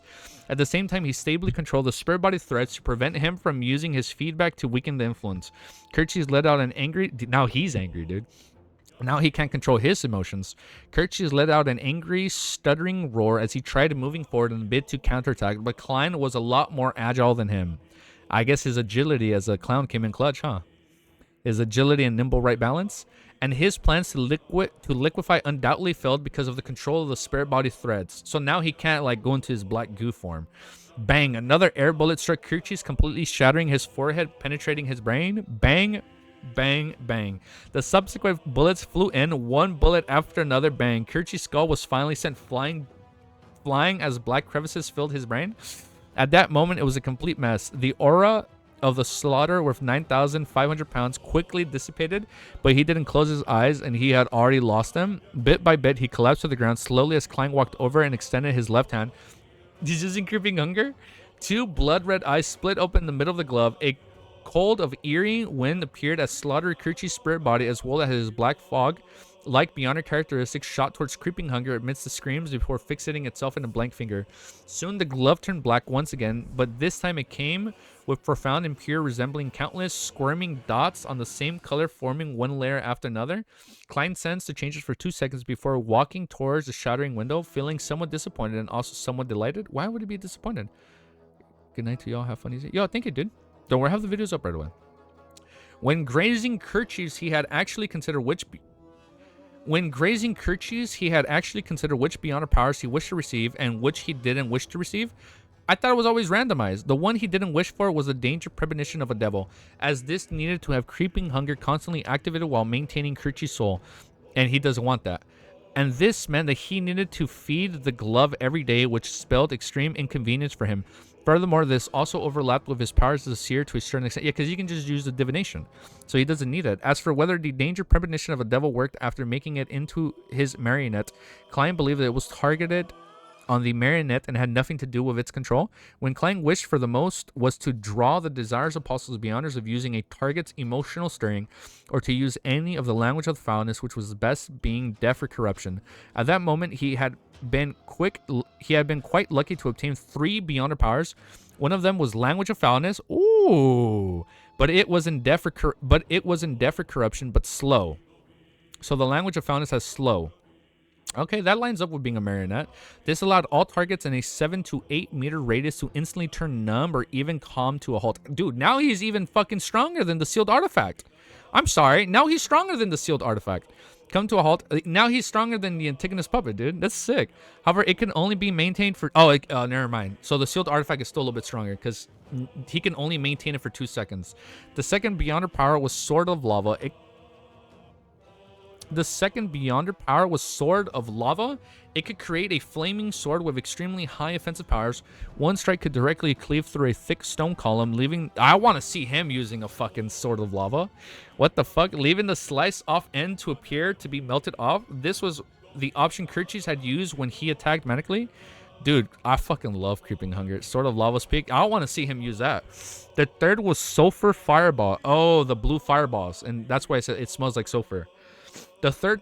Wait, so now his fireballs are enhanced even more. Because if he mixes it with his sulfur fireballs, wouldn't he be able to, like, enhance his current fireballs? Not only could it create an explosion of considerable might, but it can also position people and objects which had sustained by the flames. If matched with a devil form's powers, 10 to 20 fireballs could be launched at the same instant. He has, like, a flame barrage? Out of the form, it maxed out at... Wait. If matched with a devil's form powers, 10 to 20 fireballs could be launched at the same instant. That sounds pretty good for his abilities. With his fucking flame ignition that he can just switch out. Out of that form, it maxed out at 3. That's not bad. Oh, wait. Out of that form. Oh, so when he's not in devil form. Okay, so it maxed it out at 3. That's still better than 1. That's not bad. The damage delivered by the Sword of Lava to non-undead or non-corrupt creatures is clearly higher than the Priest of Light's Light of Holiness. Klein came to the window and happened to see the back of Kirchi's companions opening up the distance from him. They haven't shaken off the influence. Not with so much time having passed, they must have shaken off the influence and returned to somewhat nearby. Now they're escaping. They sense Kirchi's death. They're fucking out. He has no fireballs. What do you mean, bro? Oh, sorry. What? No. Wait, he doesn't have fireballs. My dumbass. Remember how I was thinking, like, I just want him to have a fireball? Well, now he has his fireballs. Now he has the fireballs I wanted him to have as a magician, plus more. His form didn't change back into a human as a result of his death. Oh, so he stayed in devil form. He looked at the corpse for 2 seconds before coming up with a theory. Power is like a devil from a state that brings a body close to the state of losing control. However, they still have their reasoning and can change back while they're in control. Otherwise, they will maintain their forms. Klein didn't delay as he searched the devil's corpse. He discovered that Kirchi's gigantification had torn all his clothes and his pants, causing his wallet and cash to scatter across the ground. Later, they were all destroyed due to the blanketing attack from the fireballs and sulfuring flames. Just as Klein looked away, he suddenly discovered something twinkling in the giant devil's chest. It was a thing in long crystal form, purely of blood. A faint smell of sulfur emitted around it. What's that? Is that his characteristic? What's that? Klein frowned, unable to figure out in an instant. Creature's beyond her characteristic has clearly entered keeping hunger. Why will his corpse produce something strange? So this isn't his characteristic? The money?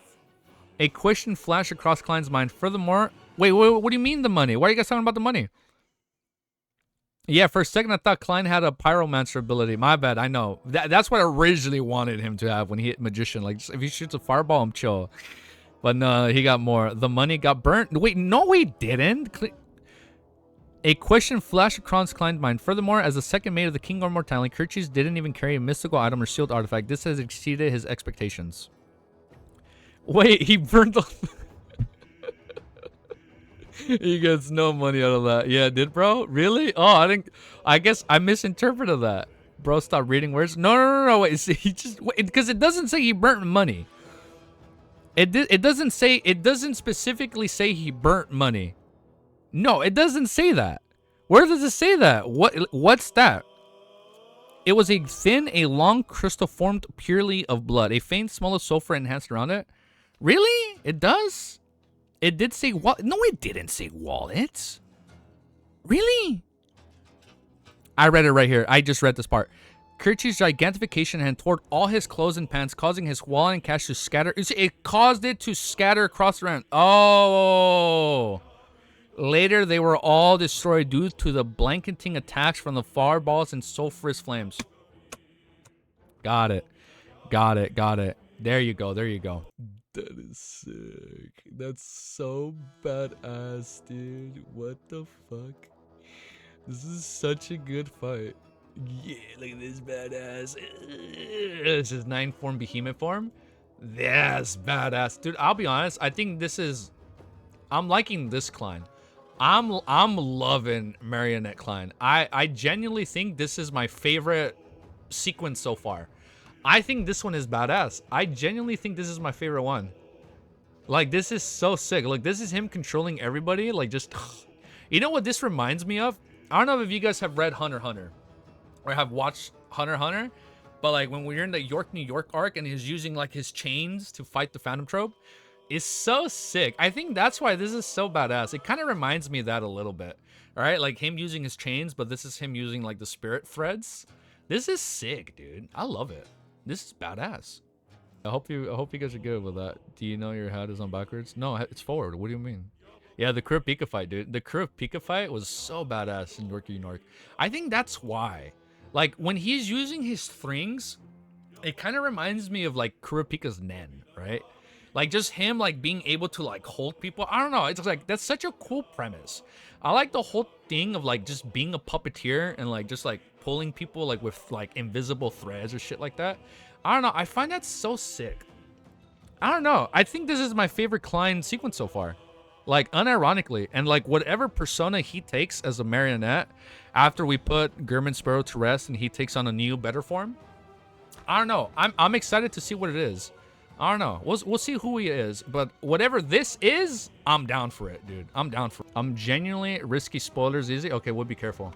But I'm just genuinely looking up games that involve strings in a circus. I'm not getting that many results. I'll tell you guys that much.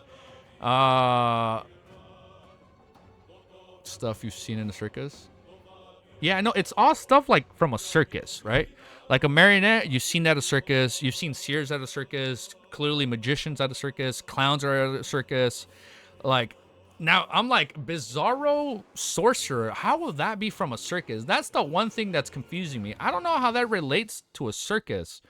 And then Sequence Tool is Miracle Invoker. You think it's Liza P? You know what, bro? I'm gonna just start looking at Liza P fan art. I don't know, man. Sequence 0 is probably gonna have something to do with strings, right? Like if Marionette is like the sequence before you hit Demigod and you hit like I don't know.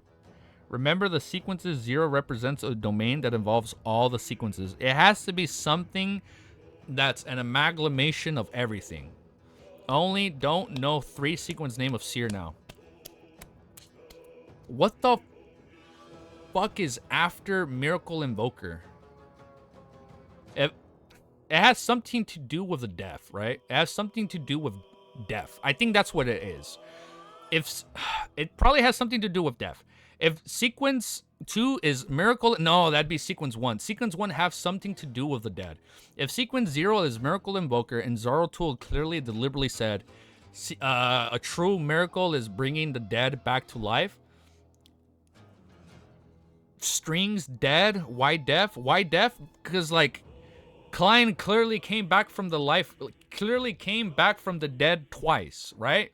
I think well, like I know deaf is deaf's pathway. Yes, I know that's been stated.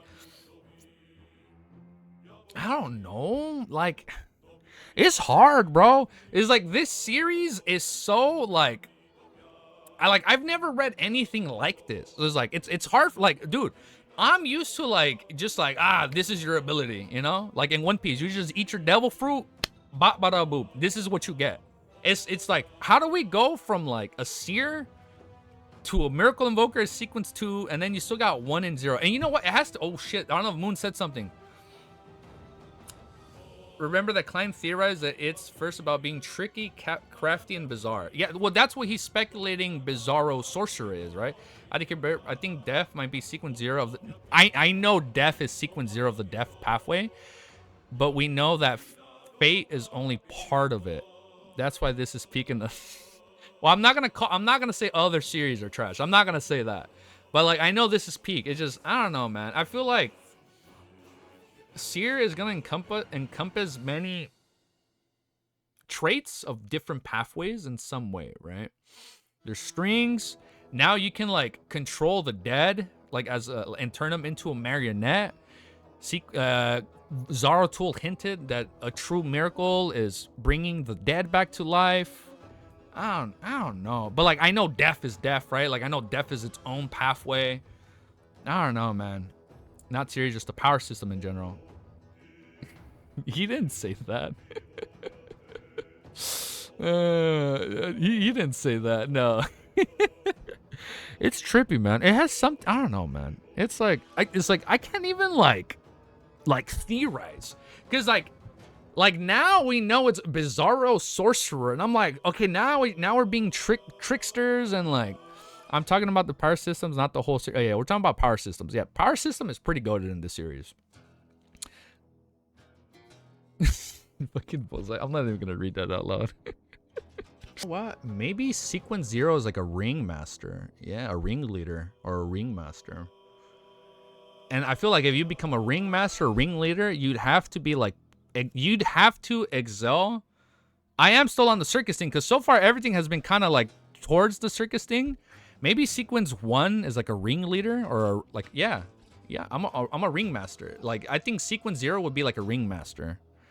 And then sequence 0, again, who knows what that's gonna be, man? Like freaking a prophet? Maybe you become a prophet. How is Miracle Invoker circus? I don't know. When you're a kid and you go to a circus and you're seeing magic, you're like, wow, it's like a miracle. How did that happen? You know, that's how I'm seeing it. How's American Worker Circus thing? That's the way I see it. Like when I saw like a circus as a child, I'm like, holy shit, like this dude just made a miracle. Like how the hell did like a dove fly out of his hand? Like it was a miracle. Or Faceless or Bizarre. Like it's like, I feel like it's all related in some way. But we'll see. Because I feel like the whole circus thing is a little on the nose, right? The beginning of the series, he comes across a circus, and then season 1 ends with him being at a circus. And it's like, I don't know. I feel like it's all going to come back. True easy. I feel like it's all going to come back in some way, shape, or form. I don't know. We'll see. We'll see what happens. But next chapter. 686? A hard to complete ritual. Wait, hold up. I lied. You know what's probably going to be... You know what's another thing you see at carnivals? Like, cause since we're talking about Faceless, is face painter you see at a circus. I feel like there's gonna be one where like Klein becomes, unironically, he becomes a painter. Maybe like sequence 3 is painter, or sequence 1 is painter. I don't know. Just an interesting subject for thought. Maybe you become a painter. Maybe that's one of them, right? Because I feel like people will like, there are painters at circuses where like they draw people, right?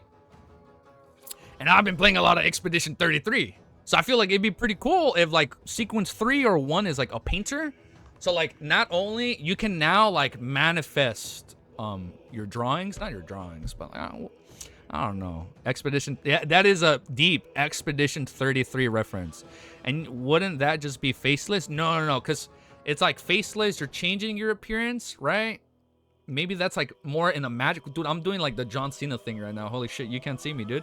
Maybe, oh, you can't see me? Maybe there's some invisibility, like, I don't know. I'm just fucking rambling at this point, dude. I just, Sierra is so confusing. It's like, and the Cuttlefish has been very deliberate, and all the characters have been very deliberate in explaining how, like, the next sequence, like, has no connection to the previous one, but, like, once you hit sequence 4 and up, then you're gonna have a very qualitative change, and then it'll make sense.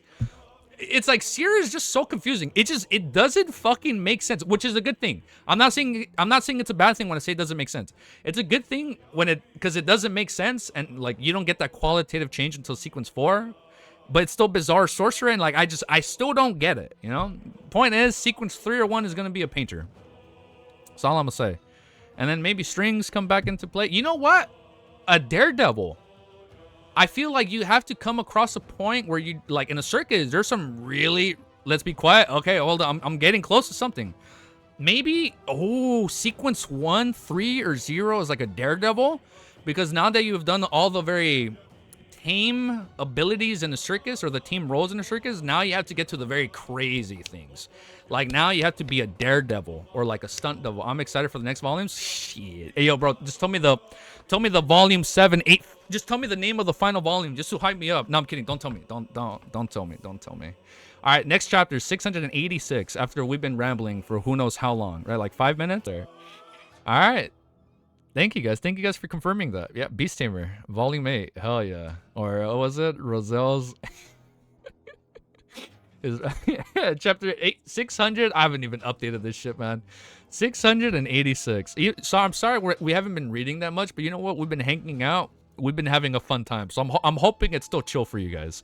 Chapter 686 is called A Hard to Complete Ritual. After thinking for a moment, Klein, who didn't have an answer, put away the thin blood crystal when he didn't sense any danger from it. Then he bent down to inspect Kirchi's devil form, which had lost half of its head. I wonder if I can still use this to exchange for a bounty, and if so, how much can I get? I have no idea who I can connect from the military over here. Send Ooze Kent a telegram. Oh, wait, hold up. The fight ended. Now that the fight ends, we'll change it. I wonder if I can still use this to exchange for a bounty, and if so, how much can I get? I have no idea who I can contact from the military over here. Send Ooze Kent a telegram. The back and forth together who work had to do remotely. It's hard to tell if I wish it. I'm reading wrong. It's hard to, after we've been rambling for so long, now it's getting hard to read. It's hard to tell if it will finish it in 3 to 4 days. I'll be leaving tomorrow. Also, I can't forget the middle man's cut. He mumbled, walked to the side, and picked up the clearly charred half-top hat and wore it. Now it's not picking up the music. And wore it. Then he dragged the heavy and massive devil's corpse. Oh, that's from the artwork we just saw. Then he dragged the heavy and massive devil's corpse and walked to the door before reaching out to open the door. A howling wind blew and breaking the silence in the room. Klein tapped his finger joints to deactivate the spirit body's threads vision as he continued dragging the nasty and terrifying devil's corpse across the corridor, down the stairs to the first floor. At that moment, there weren't many people left in the bar. Tables and chairs were overturned and there were shards everywhere. It was a mess. That was such a cool aftermath, dude. The stalling is making easy think more about sequences, and stalling has a good purpose. You know what? The stalling had a good purpose, yes, because we were actually thinking about LOTM. So it was for a good cause. You can compile your theories to make a complete fanfic of LOTM. That'd be fun. Klein went past the heavy damaged staircase and into the main hall. He surveyed the area and found the forlorn bar owner behind the bar counter. Few of the bouncers he hired had remained most of the time as he scattered off. Tap, tap, tap. Klein walked over to take time with a devil corpse behind him bumping into the furniture. What are you planning to do? The owner took a step back as he yelled to the top of his lungs. His bouncers gathered over, shrouded in fear. Their eyes were darted around as their bodies revealed their own inclinations. It appeared as though they would immediately flee the moment any incident happened.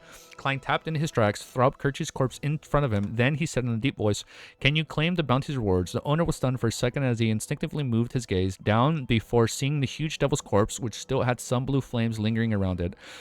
He and his bouncers drew a cold gasp at the same time, many of them feeling surreal. This was a real devil. Apart from its lack of a curly goated horns, it looked identical to the devils described in Church of the Bibles or mythical stories. To ordinary people living in a pirate's playground, it wasn't rare to witness supernatural powers. Here, the horizons were clearly broader in the colonies of the Ararvi and the civilians of the kingdom native soil. However, as the owner of the bouncers of bar, they had never seen real devils before. They even suspected that it was an attempt by the Church of the Tarnished unofficial Beyonders. The owner retracted his gaze with great difficulty as he looked to the stoic adventurer in tattered clothes. I can. They should have the means to determine that this is Kirchie's. It's Kirchie's, right? Klein. Oh, so now they won't even be able to prove who it is, and he won't get his bounty. Good stalling? Thank you, guys. Today was good stalling, by the way. Yeah, Klein, I think I recorded some of it, or most of it. We'll see. Klein silently heaved a sigh of relief. I think I recorded like 10-15 minutes of it. Klein silently heaved a sigh of relief and silently nodded. The owner hesitated for 2 seconds and forced a fearful smile. However, it's impossible to get everything. As you know, there will be some money spent during the process. The fees cost about 30%? What the fuck? Otherwise, you'll have to wait quite a while. After all, 9,500 pounds isn't a small sum. For a Toscada spear, it will take at least a week. It's because there are pirates frequenting this area, and there are often adventurers here that claim bounties. Therefore, it's constantly has quite a bit of cash reserves. If you were in Ararvi Island or anyone else, it might take 2 weeks or even a month. 9,500 pounds really wasn't a small sum. Klein clearly remembered that back in Tingan City, the Nighthawks team's monthly budget was only 1,000 pounds. The budget was even split between the church and the police department. He thought for a moment and asked the bar's boss, "Do you know me? Your life is only worth 30%.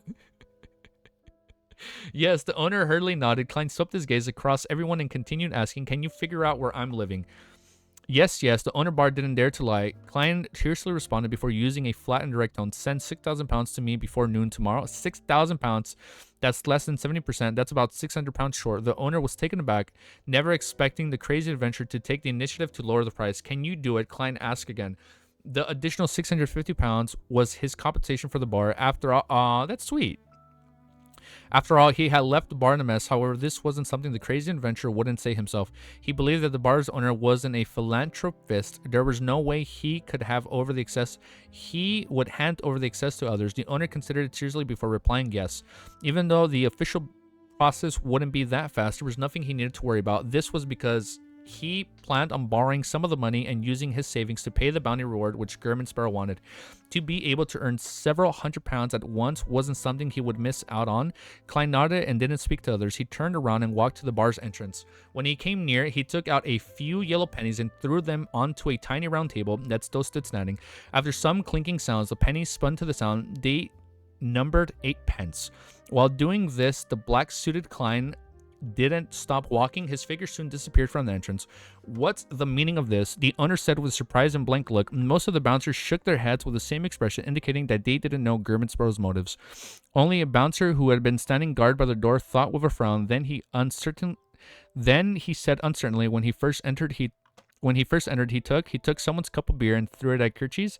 This is the compensation for the cup of beer as well as the cup. The bar fell into silence once again. Although the owner of the bouncer couldn't accept such an explanation, they had baffling feelings that this matched the style of the crazy adventurer German Sparrow. Another set of clothes ruined. That's nearly £9. Thankfully, I made quite a lot of money this time. I'll have to make another set tomorrow. After turning into another street, Klein stopped and observed himself. He wasn't in a rush to return to the hotel he stayed in. He first followed the information provided by the head honcho of the Lowen's new party, Moslona, and found a policeman who was controlled by the drugs. The man helped the gang commit several sordid deeds to the point of creating a scheme to kill a witness. What the fuck? He channeled his spirit to confirm his crimes before allowing Creeping Hunger to enjoy a true feast for the day. Damn. And he didn't forget about Creeping Hunger. After doing that, Klein returned to his hotel via carriage and entered his room, just like that.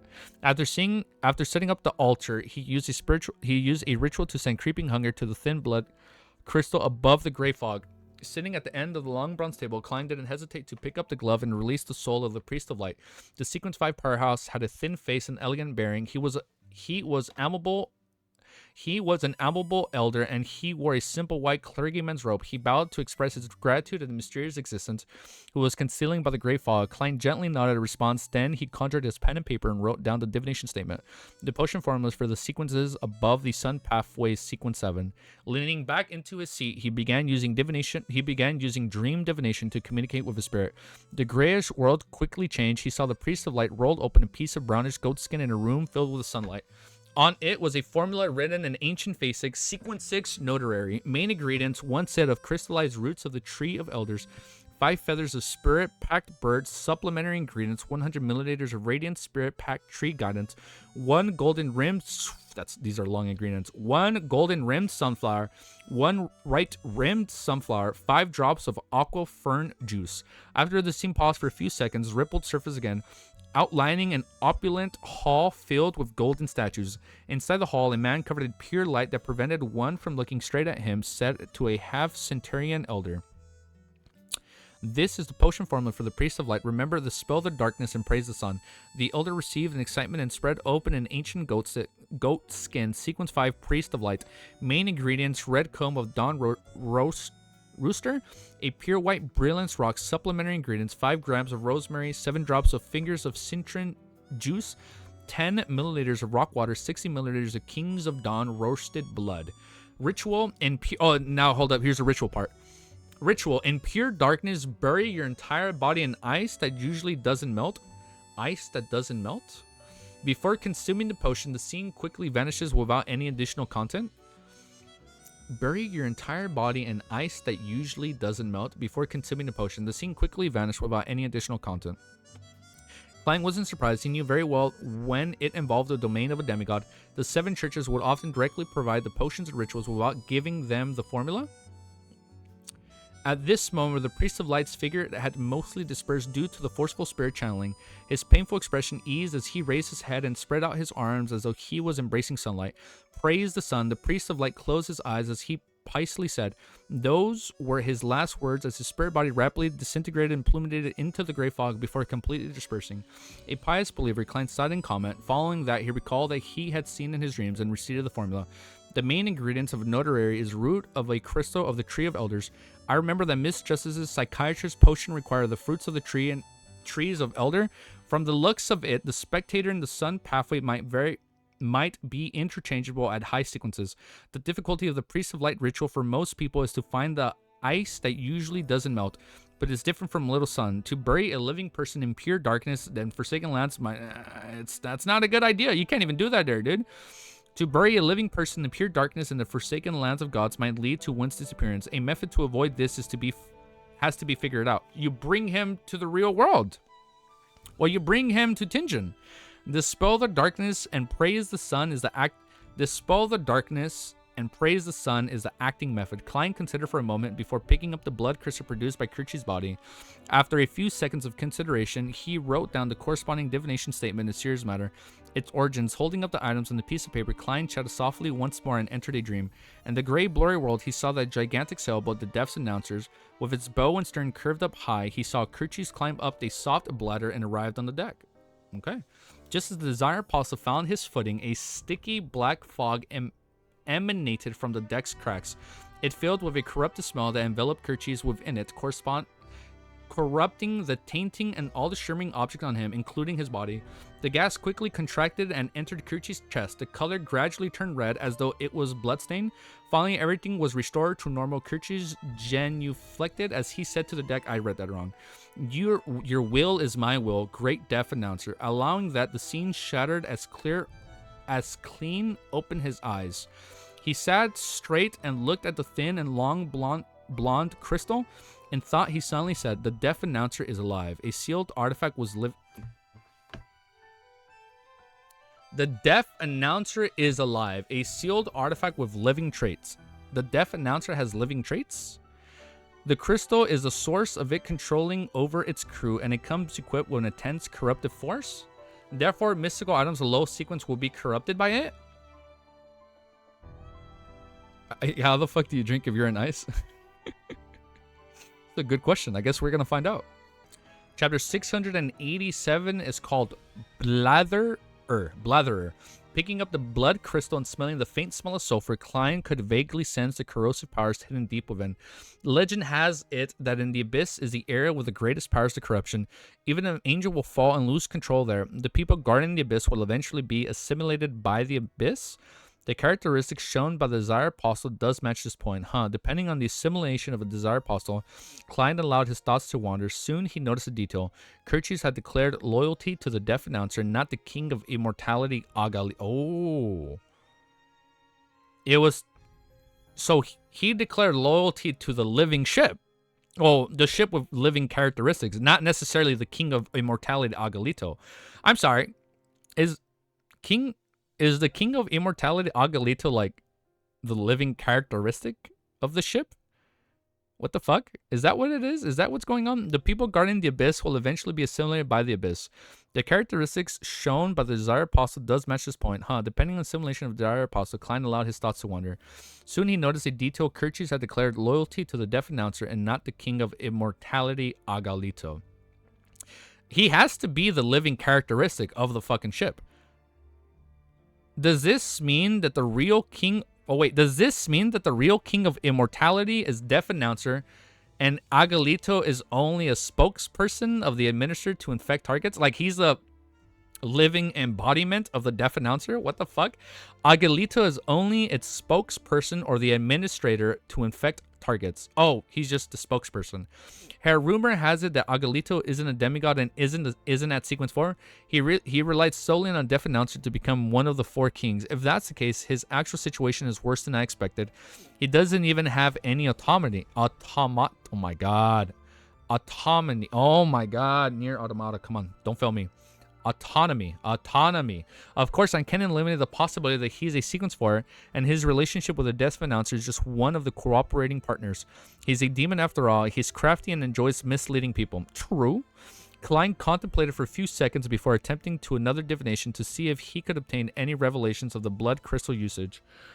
He wasn't afraid that it would incur huge trouble for him, or it could be said that he was eventually prepared to receive any. Even if it was connected to the Devil King in the Abyss, it would at most be equivalent to the backlash of the true creator, the eternal blazing sun. Klein believed that the Grey Fog had the means to defend against and suppress it. Yes, because he can. It's like a barrier. This is the first time I won't have my location locked on, so it's not a big problem. Besides, I already divined its origins, and there wasn't any danger. Therefore, the Deaf Announcer definitely isn't a sequence 0 devil. Deaf Announcer. Okay, so it's. Isn't that obvious? If it's really a sequence 0 or a sealed artifact at the level of the kings of angels, Amon, then there's no need to avoid the joint forces of me, Queen Mystic, Admiral Stars, and Anderson. Klein realized that he had been frightening himself. He began to seriously begin dream divination. In the blurry world, he saw a world covered in sticky black fog. A monster formed from dark colored lumps of flesh squirmed over as its body cavity produced a raging roar. Blatherer. The scene changed, producing an ancient look altar, which was splashed with fresh blood. Engraved on it were the words and symbols filled with a corruptive feeling. It was as though they were shouting something. The hazy world shattered as Klein slowly opened his eyes and sat straight. He tapped his fingers on the edge of the long bronze table as he muttered to himself. Blatherer refers to the state of being the deaf announcer became a sealed artifact? A Blatherer from the abyss, or was a gigantic monster from the darkness-colored lumps of flesh became a sealed... Wait, what? He tapped his fingers on the edge of the long bronze table and muttered to himself, Blatherers refers to the state before the deaf announcer becomes a sealed artifact. A Blatherer from the abyss, or was it a gigantic monster formed from the colored lumps of flesh that became a sealed artifact after being killed by a Blatherer? It's a lot to take in. Regardless, the final confirmation is that there's one ship involved, otherwise it wouldn't have solidified into a present state. From the laughter of the person on the brink of losing control, it's very likely that deaf announcer corresponds to Blatherer. Deaf announcer corresponds to Blatherer. A preliminary prediction is that it isn't a grade 0 sealed artifact, otherwise King of Immortality would be the best of the 4 kings. Okay, so it's like, if you're not on NAS level, then you can't be sequence 0. The fuck? How is this sequence 3? It's probably that, I feel like it'd at least be 1 or 2. It's probably a sequence 3. Furthermore, Aguilito clearly doesn't match well with it. The level power show isn't that high. It's at most sequence 4. Not that high, he ain't even 4 yet. That's crazy. The corruptive altar that gave off a feeling as though it shouting suggests that its blood crystal is able to summon a high-level devil. For example, the actual Blatherer itself. Have no idea how to summon a high-level devil, not having any plans on doing so. Klein casually threw the thin blood crystal along the bionic characteristic, the glowing crystal left behind by the priest of light, into the junk pile. Then he perfunctorily named the former Aura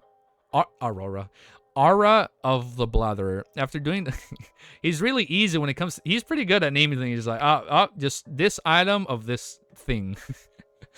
Aura of Blatherer. After doing this, Klein cautiously attempted another divination. It was to confirm if he would encounter any danger that night.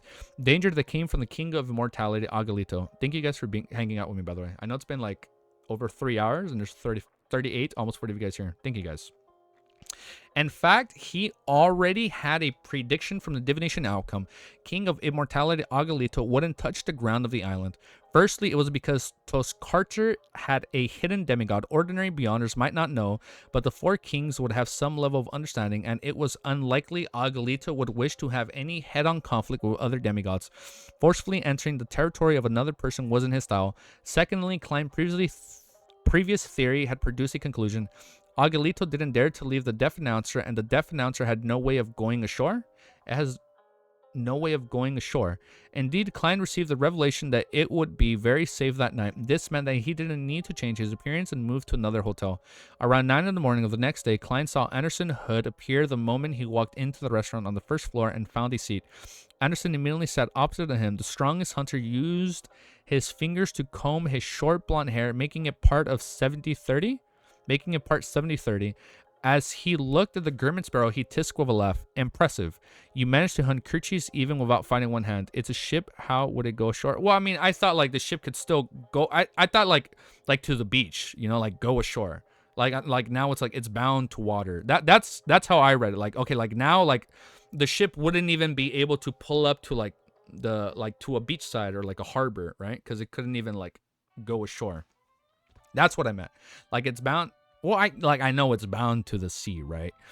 The strongest hunter used his fingers to comb his short blonde hair, making it part 70-30. As he looked to the German sparrow, he tisked with a laugh. Impressive, you managed to hunt Kerchies even when fighting one on 3? He's that good.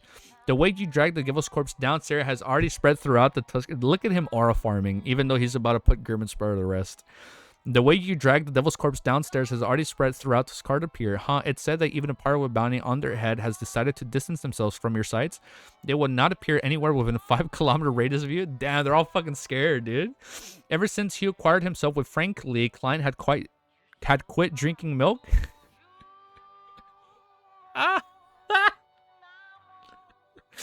Klein had quit drinking milk. Yeah, too many bad memories. He raised his hand to order a cup of coffee. Good choice. A piece of white bread, 2 toasts, a roasted pork sausage, and a plate of butter. Then he replied in an extremely calm manner, your ability at gathering intel is pretty good. Yeah, it is understandable. Valid reaction? Yeah, valid conclusion. Anderson chuckled. This is necessary for a hunter hunt the Toscarter adventure and discussing a series of questions as to who is the strongest hunter. When Anderson saw German Sparrow look up with cold and ambiguous gaze, his smile froze. They've all chosen you, huh? After all this is the Sonya Sea and not the Fog Sea. When did you need to add that second sentence? It's just asking for a beating? Klein casually asked as though being indifferent. Anything else? Anderson suddenly felt his comprehension skills were impeded. Any other intel? Klein repeated himself with more details. There it is. Anderson suddenly singled with his eyes. Molsana from the Lowen New Party has mysteriously disappeared last night. He mysteriously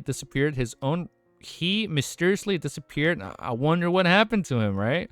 He mysteriously disappeared in his own room while being protected by countless guards. The official explanation is that Molsana has already died. The reason was that he possibly consecrated an evil god or summoned a devil. It's like 50-50, right?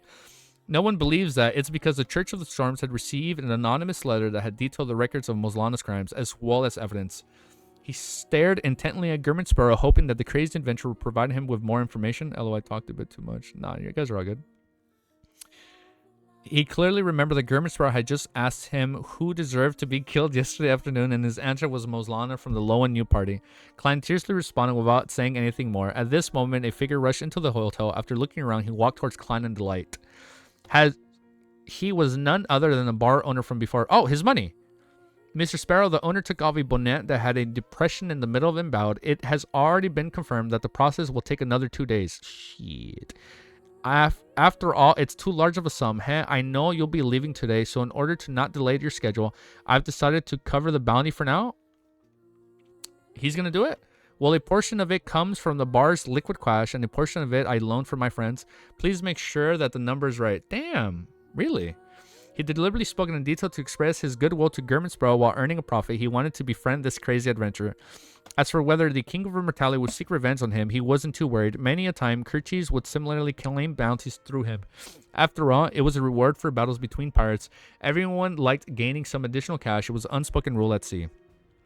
Klein did a count of the thick stack of notes worth 6,000 pounds. He split them into a few stacks and placed them into the different pockets. Then he said with a nod, "Not bad. Not bad indeed." The bar owner heaved a sigh of relief. He then wordily surveyed his surroundings before suppressing his voice.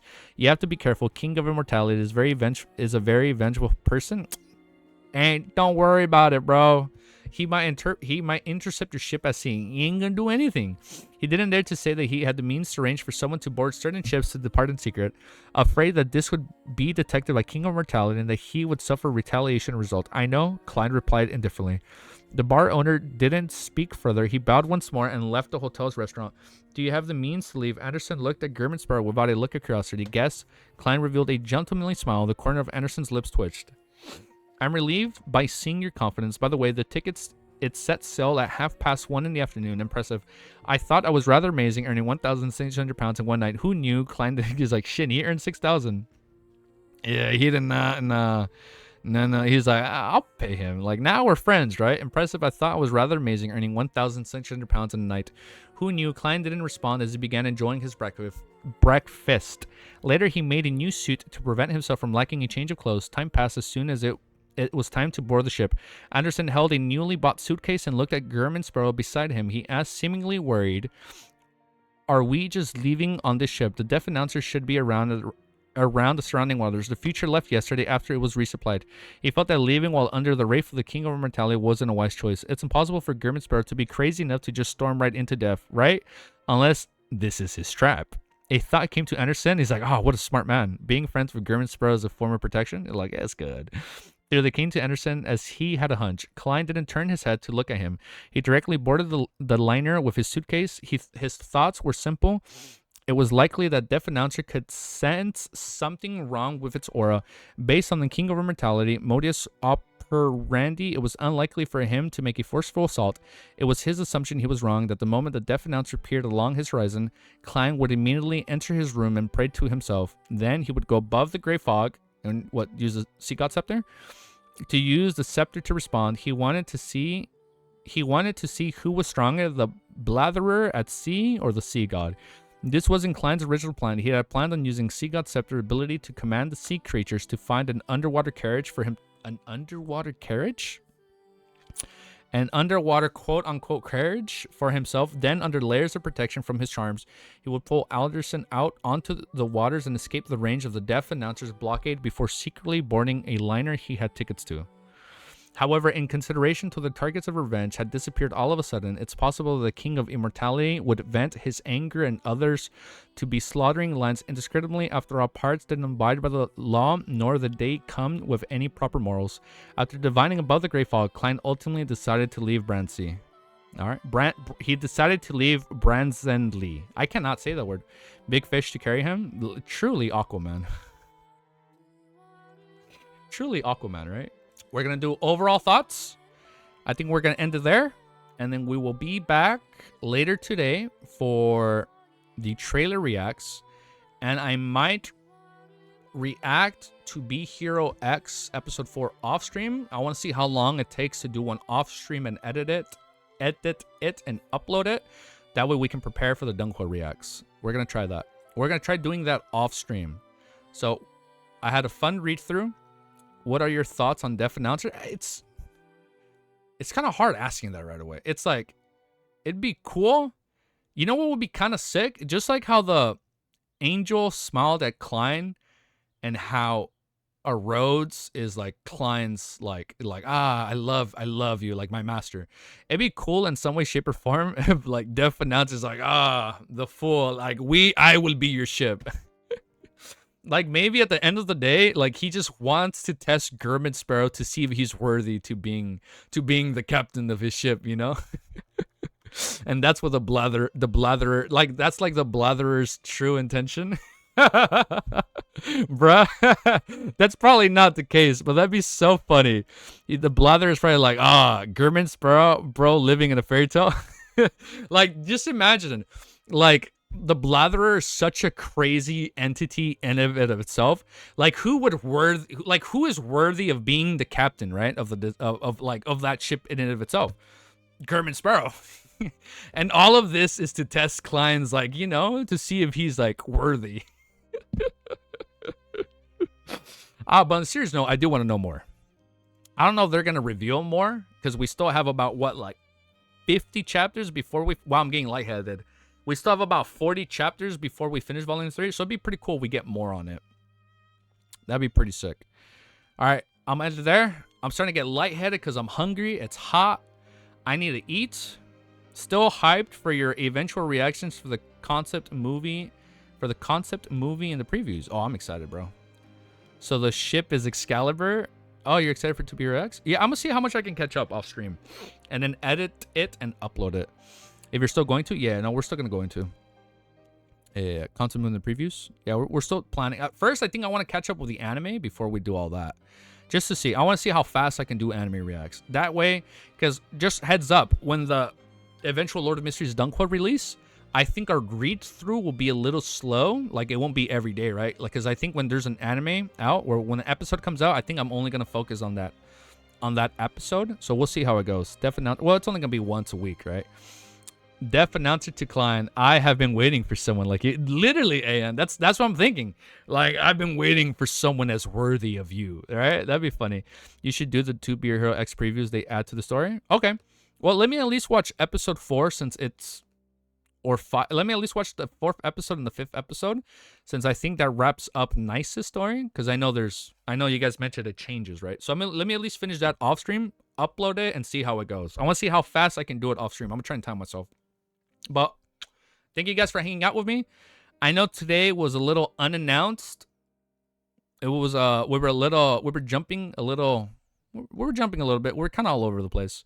I did follow that fight for 90% of the time, so you guys got to give me that. I was like what Cammy does, like picture in your head. I was picturing it in my head. I wasn't reading just to read. I was picturing it in my head. But then I zoned out a little bit towards the end when he burned the water cache. Take care, bro. You guys take care. I'm going to see you guys soon, okay? Thank you guys for 274 subscribers. Thank you to our beautiful mods. Thank you to everybody that's been a member. We're so close, I think, to 30 mods. So I think in a little bit, we should be able to add another custom emote. So it should be fun. It should be exciting. Take care of your guys' self. Take care of your guys' selves. That does not make sense. Take care of yourselves. Stay healthy, because we're going to be watching all those trail animes. I know that's not a word. We're going to be watching the Dunqua when it drops. Good, you're improving, because demigod fights are crazy. I know. I was able to follow. I did good. Remember, don't forget, back then during Volume 1 and 2, I was like, what? But now I'm like, I'm following. I got a little lost in the sauce in the aftermath because I'm like, okay, the fight's over, and I was reading chat, so I didn't fully realize that he burned a wad of cash. So that part I did read just to read. Like, you can't wait for volume 5 to 6, dude. People keep saying the volumes are getting better. Actually, one person didn't mention that 4 is kind of slow and short, so don't take a too long clap. Your sequence has improved as well. Thank you, guys. The YouTuber sequence is always improving. Sometimes, you know, sometimes we hit a bottleneck in the digestion process, but at the end of the day, we are improving. I hope. Knock on wood. But I'm going to leave you guys there, and have a beautiful day. All right. Later, guys.